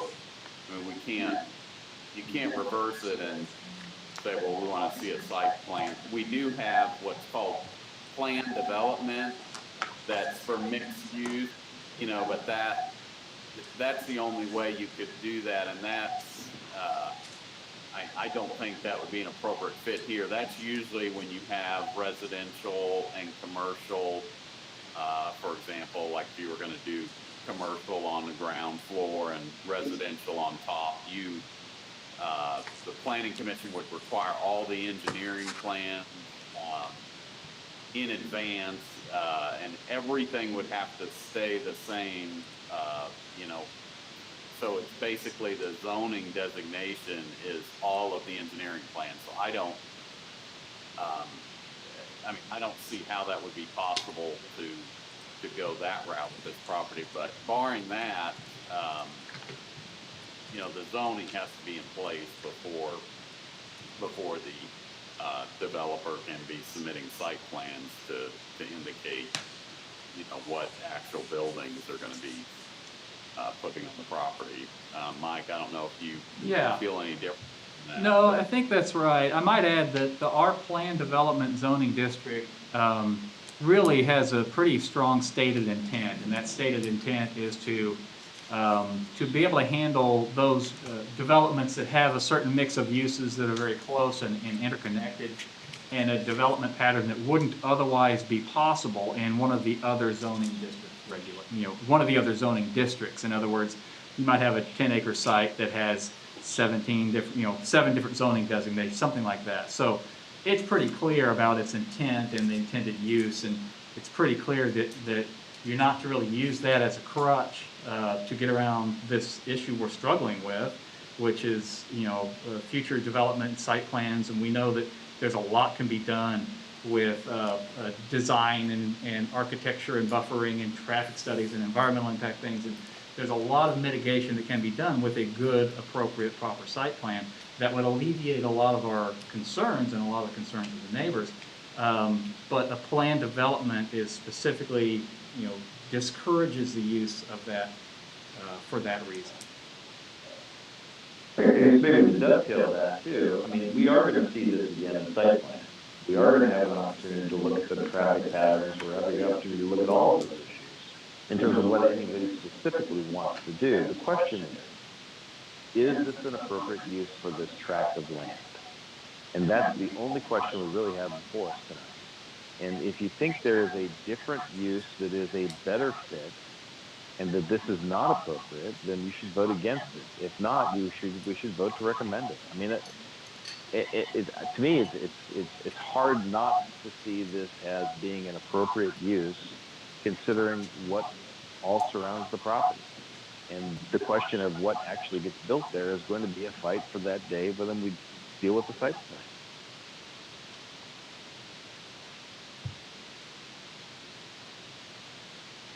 Well, I think we've discussed this enough. I call for a vote. It's either for or against. Yeah, technically you need a motion. Right. Yeah, a motion to recommend either for or against, and then you call that a vote. If you have such a motion, it does need to be second. I would move to recommend approval of the zone change to the city council. I'll second that. We have a motion and a second. Roll call? Manson, No. Garrett, No. Templin, Yes. Wayne, Yes. Noblin, Yes. Schultz, No. Fisher. No. Motion is defeated.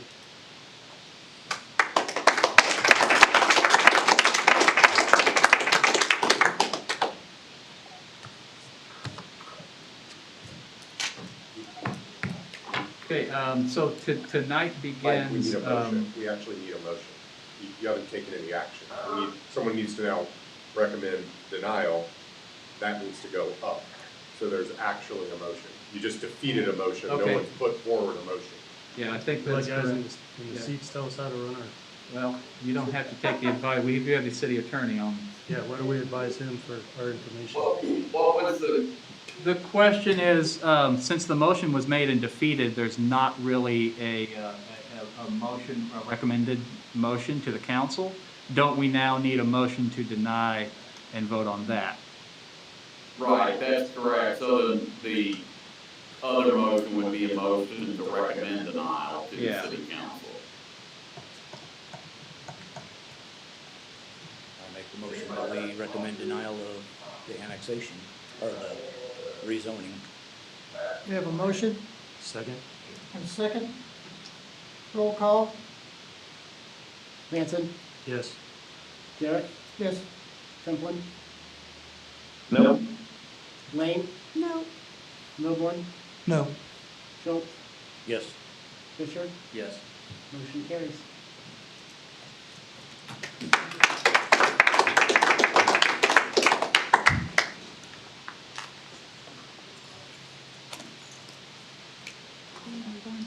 So this will go before the city council and Yes, yes, so this will go before the city council, after a 14-day period, a protest period, so. 14 days? Yeah, That'll be the June 6th meeting.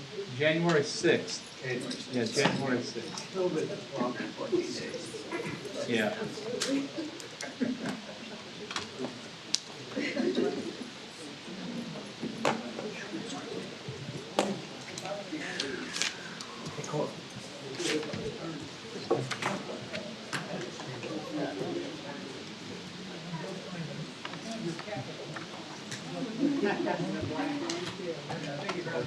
Oh, Tigger. Mom, kids fight your mom.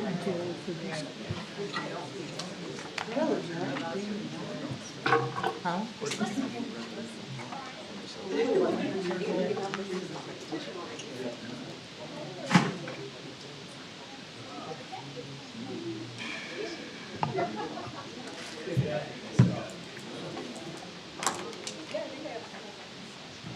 Okay, item number 6, old business, discuss solar regulations in the M1 zoning district. All right, thank you, Mr. Chairman. As we discussed last time, we looked into solar energy regulations for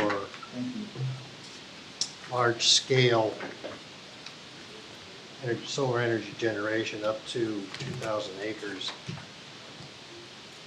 And upon further investigation, we did meet with Savion Energy, the mayor, Mike, myself, and Patrick.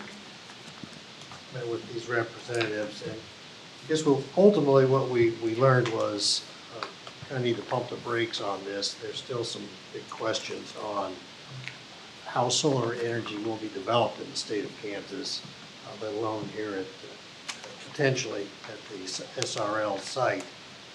Things we learned was really the first thing that stood out was there's a huge, I guess, study. It's about transmission lines and how you move power from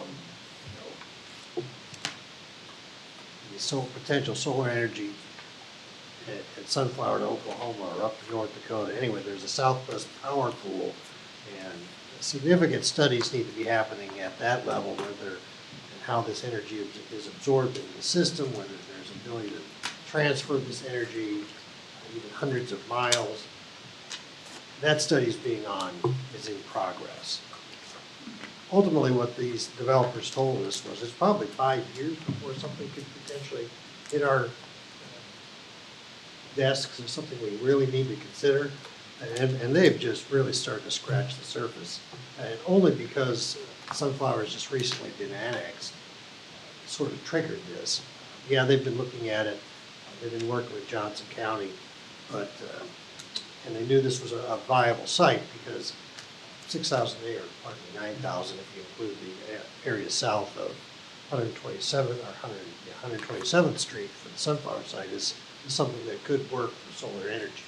So they're certainly looking at it, but they're in the process of working with the Southwest Power Pool, and that study is, and it almost made the hair stand up on my back of my neck when they were talking about all the regulatory things that they had to go through, the hoops had to jump, and correlations and approvals from different parts of this power pool before they could even potentially bring something online. So that was one thing that came up in the discussion.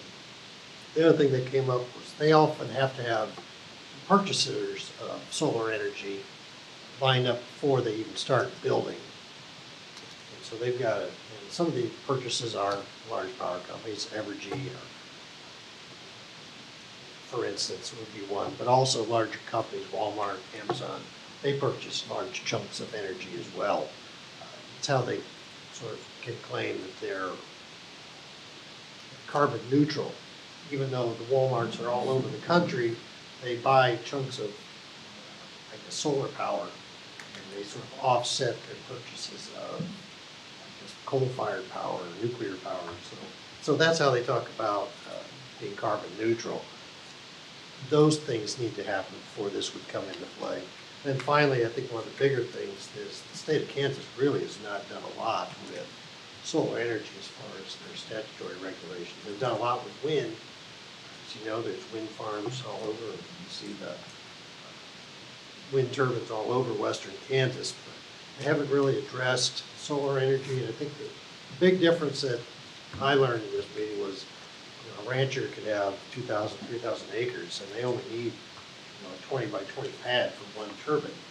He can still run his cattle and run his operation exactly the way he did. But when you're talking, maybe 2,000 solar panels, it changes the equation. The solar company needs that almost entire property. So it really limits what the additional use can be. Now, they also said that these panels tilt and turn, they move with the sun. So rain, there aren't issues with stormwater runoff or anything like that. The grass will grow underneath the panels. And you can have cattle and you can do things there, but it just eats up a lot more space than a wind turbine does. So, and the state really hasn't fully addressed those things, and that's why there isn't any solar energy or large scale solar energy developments in the entire state. There is one in Dodge City that's pretty small. It's out at the Dodge City Airport where they happen to have a lot of property. It's really used to run the airport operations out there. It's not a real significant generator where they're pushing energy out into the grid. So that's kind of the sort of really huge sort of overarching things that kind of said we needed to kind of slow down and wait for all these other things to sort of catch up before we start digging in and coming up with our regulations. On things that we did, some of the specific things that we did talk about that would be looked at, and we did kind of touch on it last time at our meetings, the special use permit. They're very used to that. That's something that they almost kind of expect. There would be certain conditions that they would have to meet to get approval of something like that, so there was no concern about that. One thing that there was some discussion on is the length of the term. They're talking 30 to 35 years. That seemed like an awful long time. However, if they fall into non-compliance, and they kept bringing up that they no longer would use it as solar energy. That, for instance, maybe panels need to be replaced, or there's better use, or we can figure out fusion or fission or whatever it is, where we can generate energy without worrying about burning coal or using the sun or wind. That we talked about a decommissioning plan, things like that. City Council does have the opportunity, basically any time, to direct staff, if they're out of non-compliance with the special use permit, to revoke that permit. So we could get in a big discussion whether or not we should put a sunset on it or allow it to continue as one-year renewals, which we've done in the past.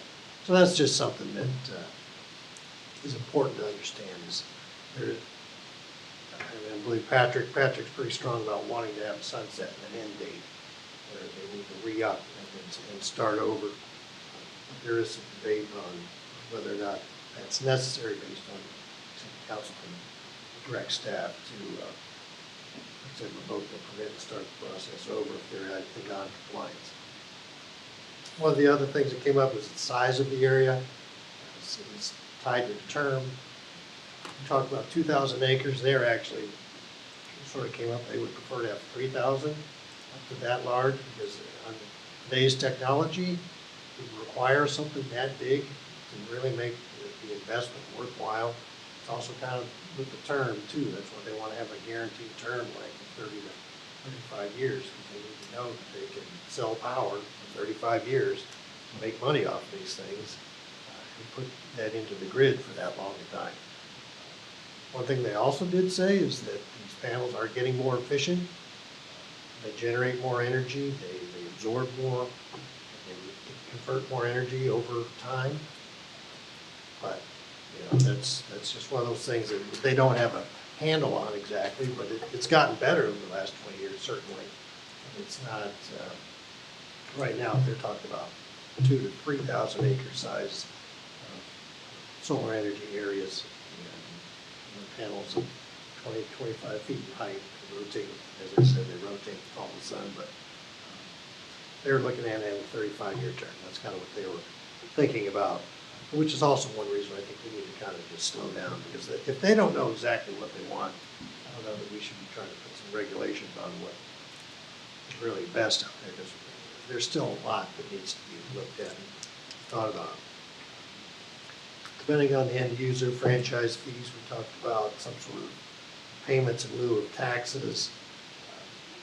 We did talk about how that might work for the city, especially, and really we would lose out on the franchise tax if they were able to find end users, because there's still 9,000 acres at Sunflower. 3,000 of it were solar energy. They could generate a lot of power just for those users on site, and it never leaves the site. And we don't get any franchise fees. We're not still clear on how the county appraiser's going to tax solar panels, whether it's equipment, because that's not taxed, is that correct? So we don't know how that's ultimately going to be assessed. So that's another concern that we just don't have an answer to. Setback screening is important. I mentioned that panels are typically not taller than 20 feet. I think they can be easily hidden behind landscape barriers, because they're not tall. It's not something you're going to see like a wind turbine. It's just sticking up, 150 feet in the air. You won't have lights on the panels. You won't have the need for any kind of flashing lights for air navigation or anything like that. As far as the aviation, there's the glare on the panels is becoming, they've got ways to keep the glare down so it's not reflecting, creating hazards air navigation. So those are all positive things, but once again, they're not. The industry's still changing and developing, so it's kind of hard to really put a handle on. If we're going to put a hard, fast rule, it's got to be so many acres, or this is the term, and 5 years from now, those parameters all could be out of date, and we have to start back over from ground zero. I think also, in closing, they are concerned about wildlife impacts and environmentally sensitive areas. They want to stay out of floodplains. They don't want to dam up drainage patterns and do things like that. So they're well aware that they need to be sensitive to those types of issues. And those are, that's really sort of a synopsis of our discussion. And I think what I learned and what we took away from it is we're still a ways out. So there's no reason to sort of push this through. But we're going to continue to sort of, educate ourselves on this. And we'll look at the Douglas County regulations and still take a look at developing some parameters. But I don't think there's any real urgent need to push forward on this one right now. So I guess that's kind of all I'll sort of leave it for the time being. We might, in 6 months, if we have a light planning commission meeting, we'll talk about where solar energy is at that time, but that's kind of where we're at right now. So if you have any questions or comments, feel free to. Thanks for the update on that. Okay, there you go. Okay, new business, discuss text amendment allowing limited restaurant sales in the M1 zoning. All right, well, there's been a request made by Joe Bazone, who owns Mr. Goodsense, of restaurant sales in the M1 zoning district. And I guess, Mike, he approached you and the mayor about having some sort of takeout business that had its location. Yeah. And it really doesn't fit in our code anywhere. So we need to kind of take a look at adjusting the code. Because I don't think it's necessarily a bad idea. I mean, that whole Commerce Drive corridor, a lot of it was zoned M1, light industrial. The Pizza Hut's on is M1. The Minute Mart is on M1 ground. So we have this sort of, and they had special use permits, and our code has changed and evolved, but when those got approved, they were they had to go through a special use permit process to allow that to happen. And then when I started looking at our entire zoning districts and the codes themselves, we allow some things and don't allow some things that really seem kind of inconsistent.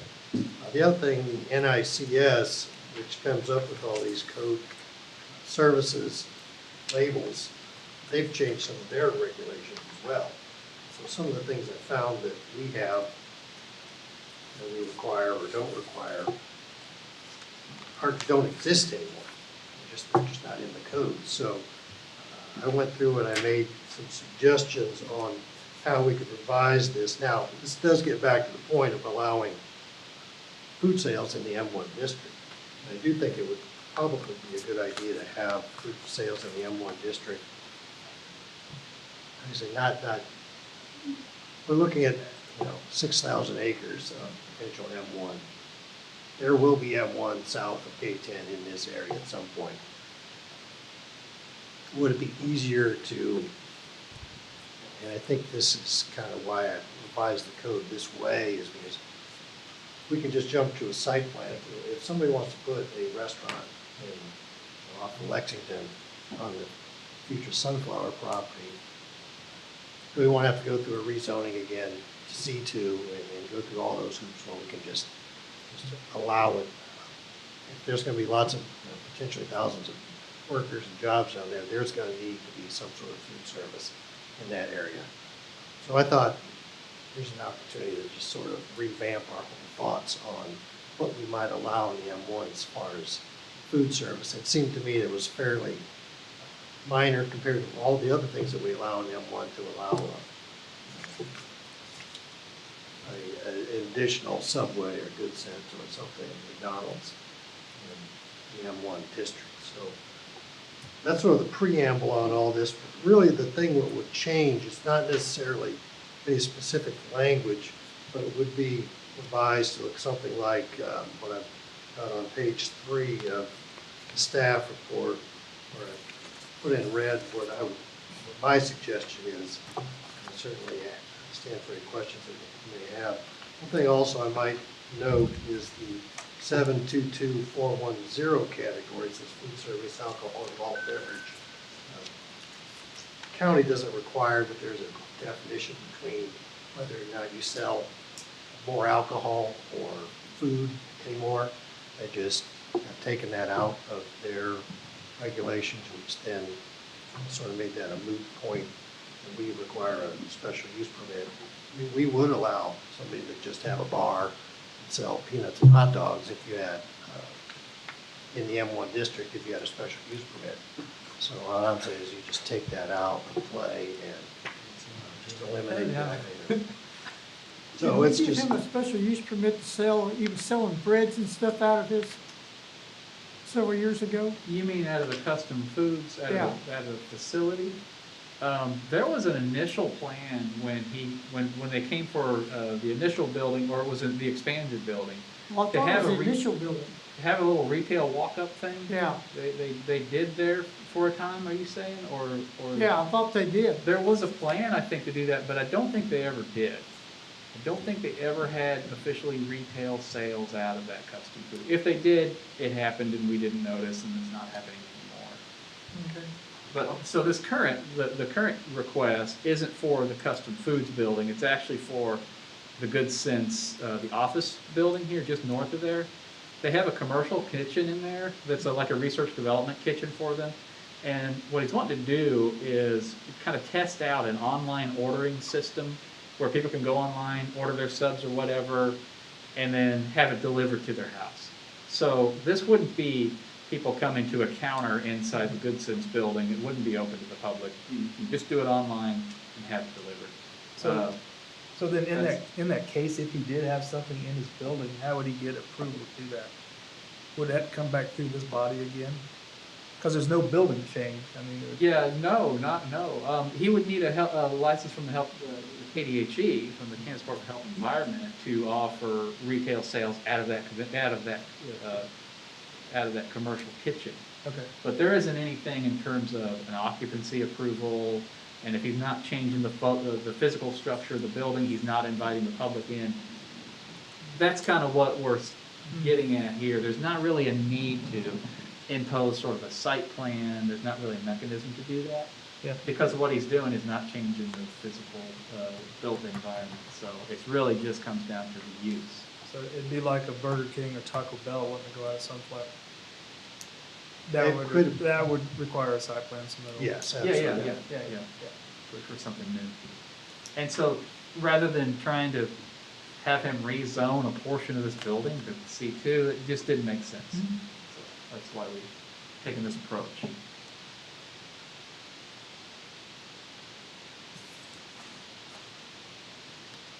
So Brad, then this is a discussion item. We'd be calling for a public hearing at the January meeting. That is correct. So I just want to get some feedback on your thoughts on, really the bigger change is allowing restaurant sales in the M1 district. I think we could come up with a real simple line item. There are some within the NAICS codes that would allow what Mike's talking about in M1. But I think as I looked at this sort of broader picture of ultimately what's going to happen, potentially happen out at the SRL site, there could be a lot of people out there. It's all zoned primarily M1.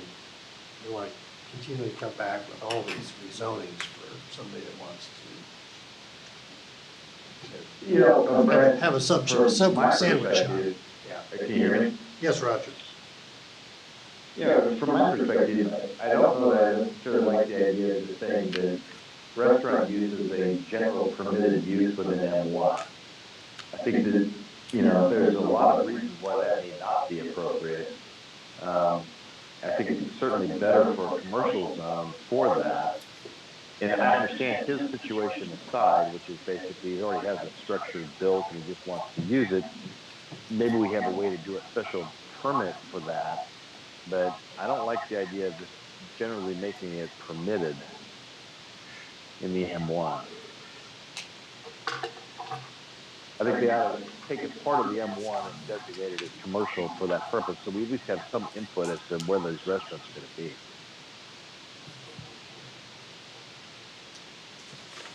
Well, and as I mentioned, Roger, that's how, and I'm not sure when that changed, but that's how Desoto did things quite some time ago. As I mentioned, the Pizza Hut has a special use permit to operate as a restaurant. And also the Minute Mart. I mean, they're not, and some of those locations that McDonald's did, they voted, or they changed their zoning to C2. So there's just there was a disconnect that somewhere happened. And I'm just trying to pull it back together so we can be a little bit more consistent with how we look at restaurants and what we want to do with them in the M1. The C2 is not, we're not changing anything in the commercial district. It's just how do we want to allow some sort of limited restaurant activities in the M1 district. I guess I would question, why wouldn't we want restaurants in that area? Well, if we're going to have a lot of people there. Yeah, my point is that if you do, but you want those tracts that have the restaurants to be C2 zones, so you need to have some input as to where they're put.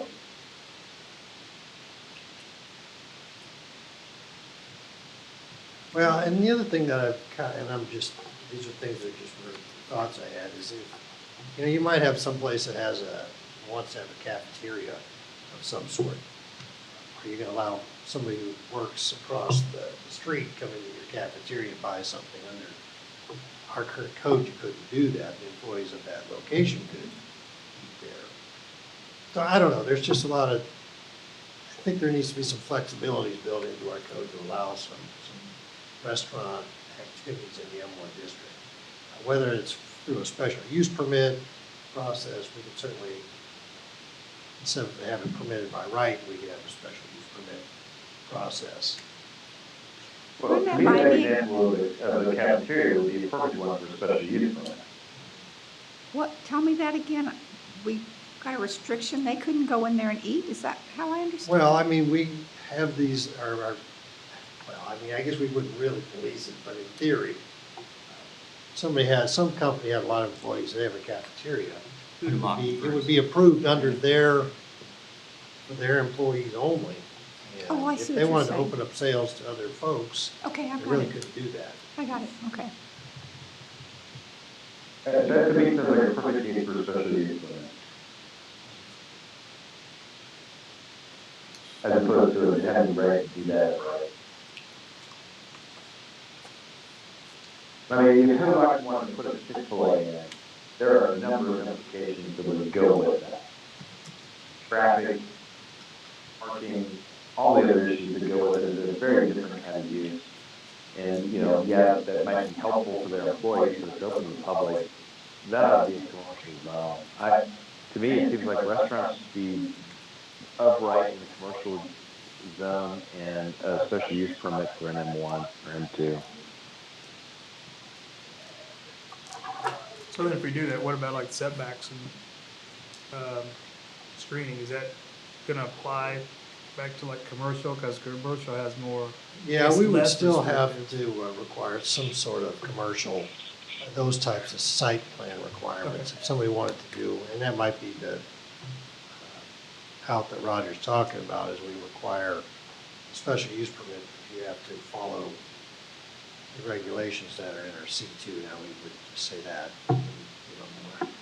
I'm just thinking as sunflower develops, if we're talking about moving a lot of that ground to an M1, I think you want to have some control over where they're putting commercial restaurant sites on that, so that you can make sure you have good access, good parking.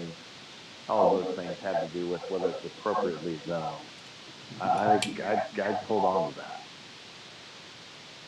But I don't see any reason you wouldn't have a special use permit process for somebody like Joe who wants to do that for, you know, his test kitchen. That makes sense to me.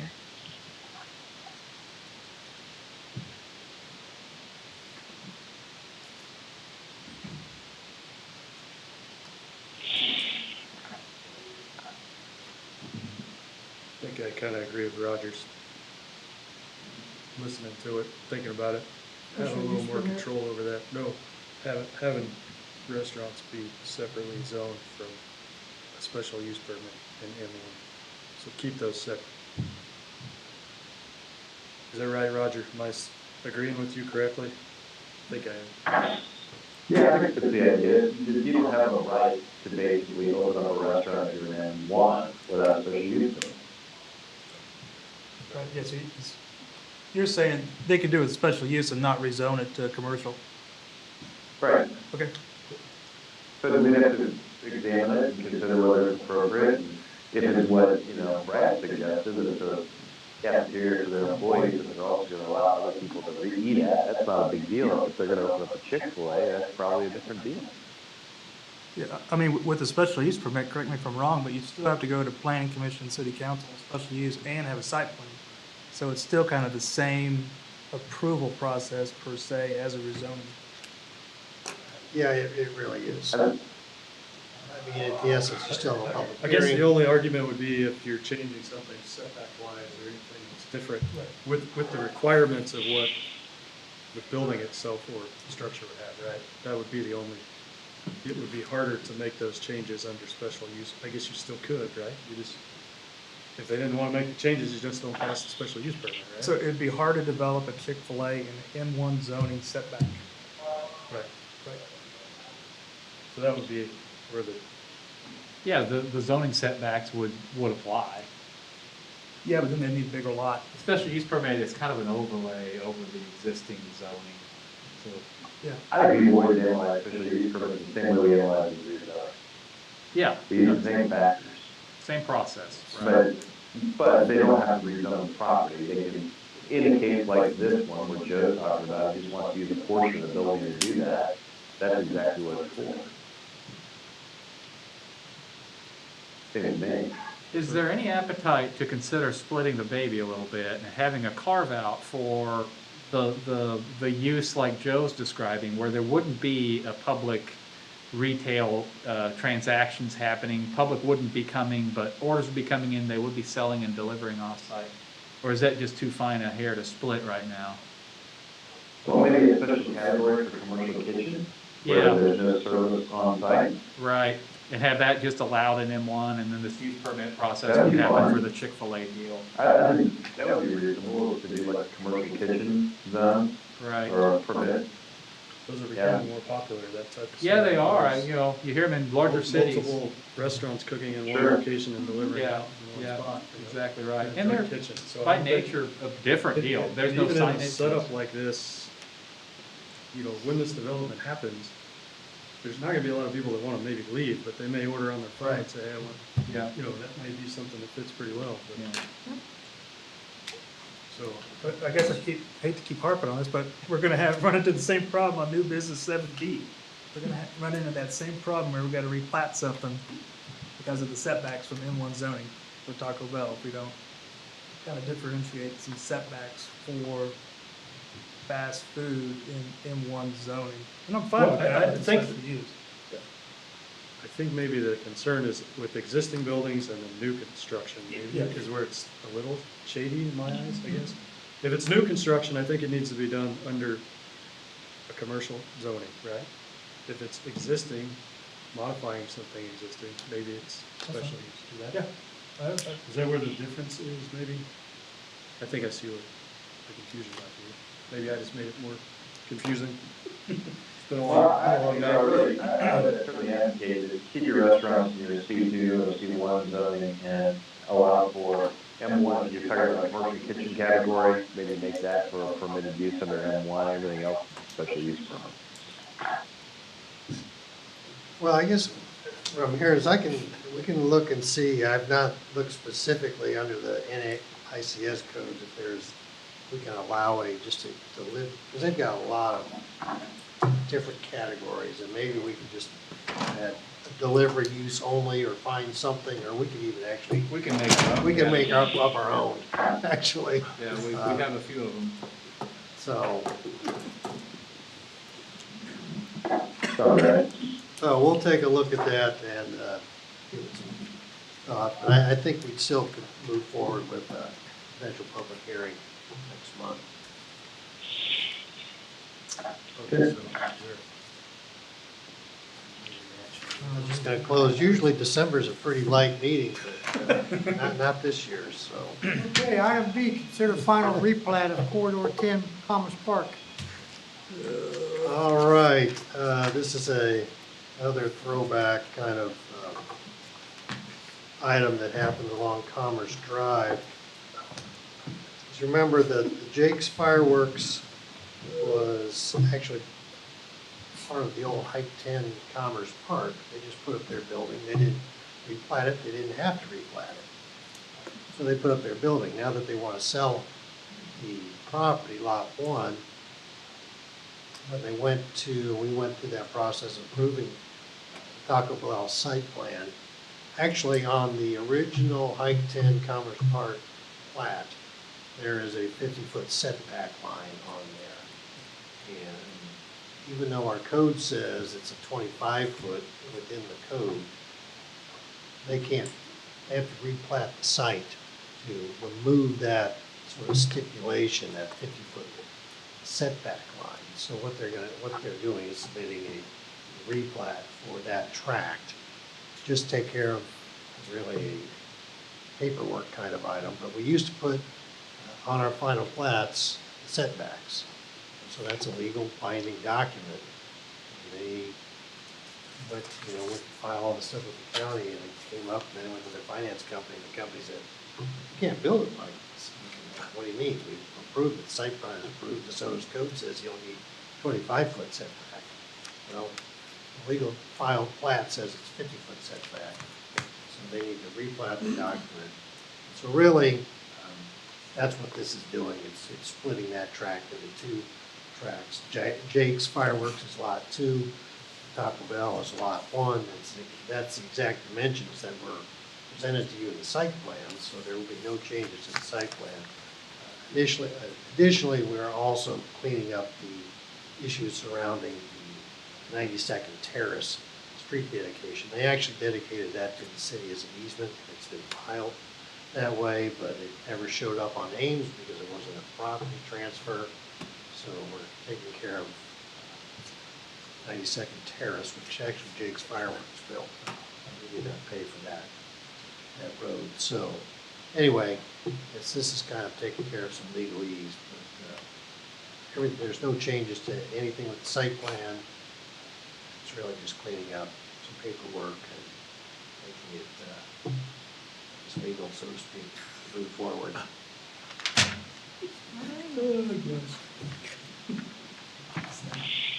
Okay, so we're gonna motion. Yeah. We ready?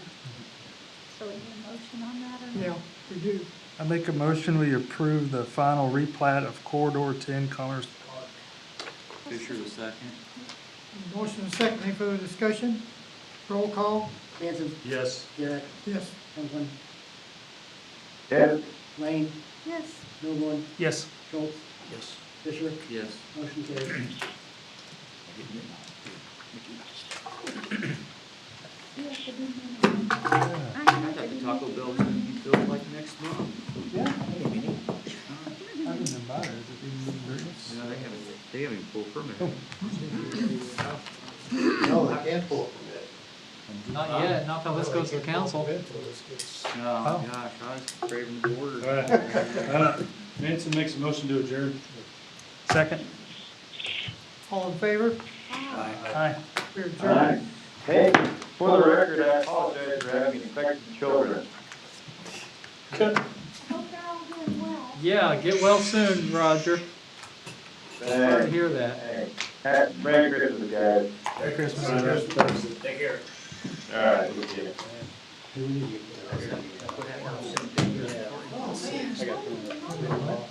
Like it used to be. Oh. We got that? Well, this kid's like,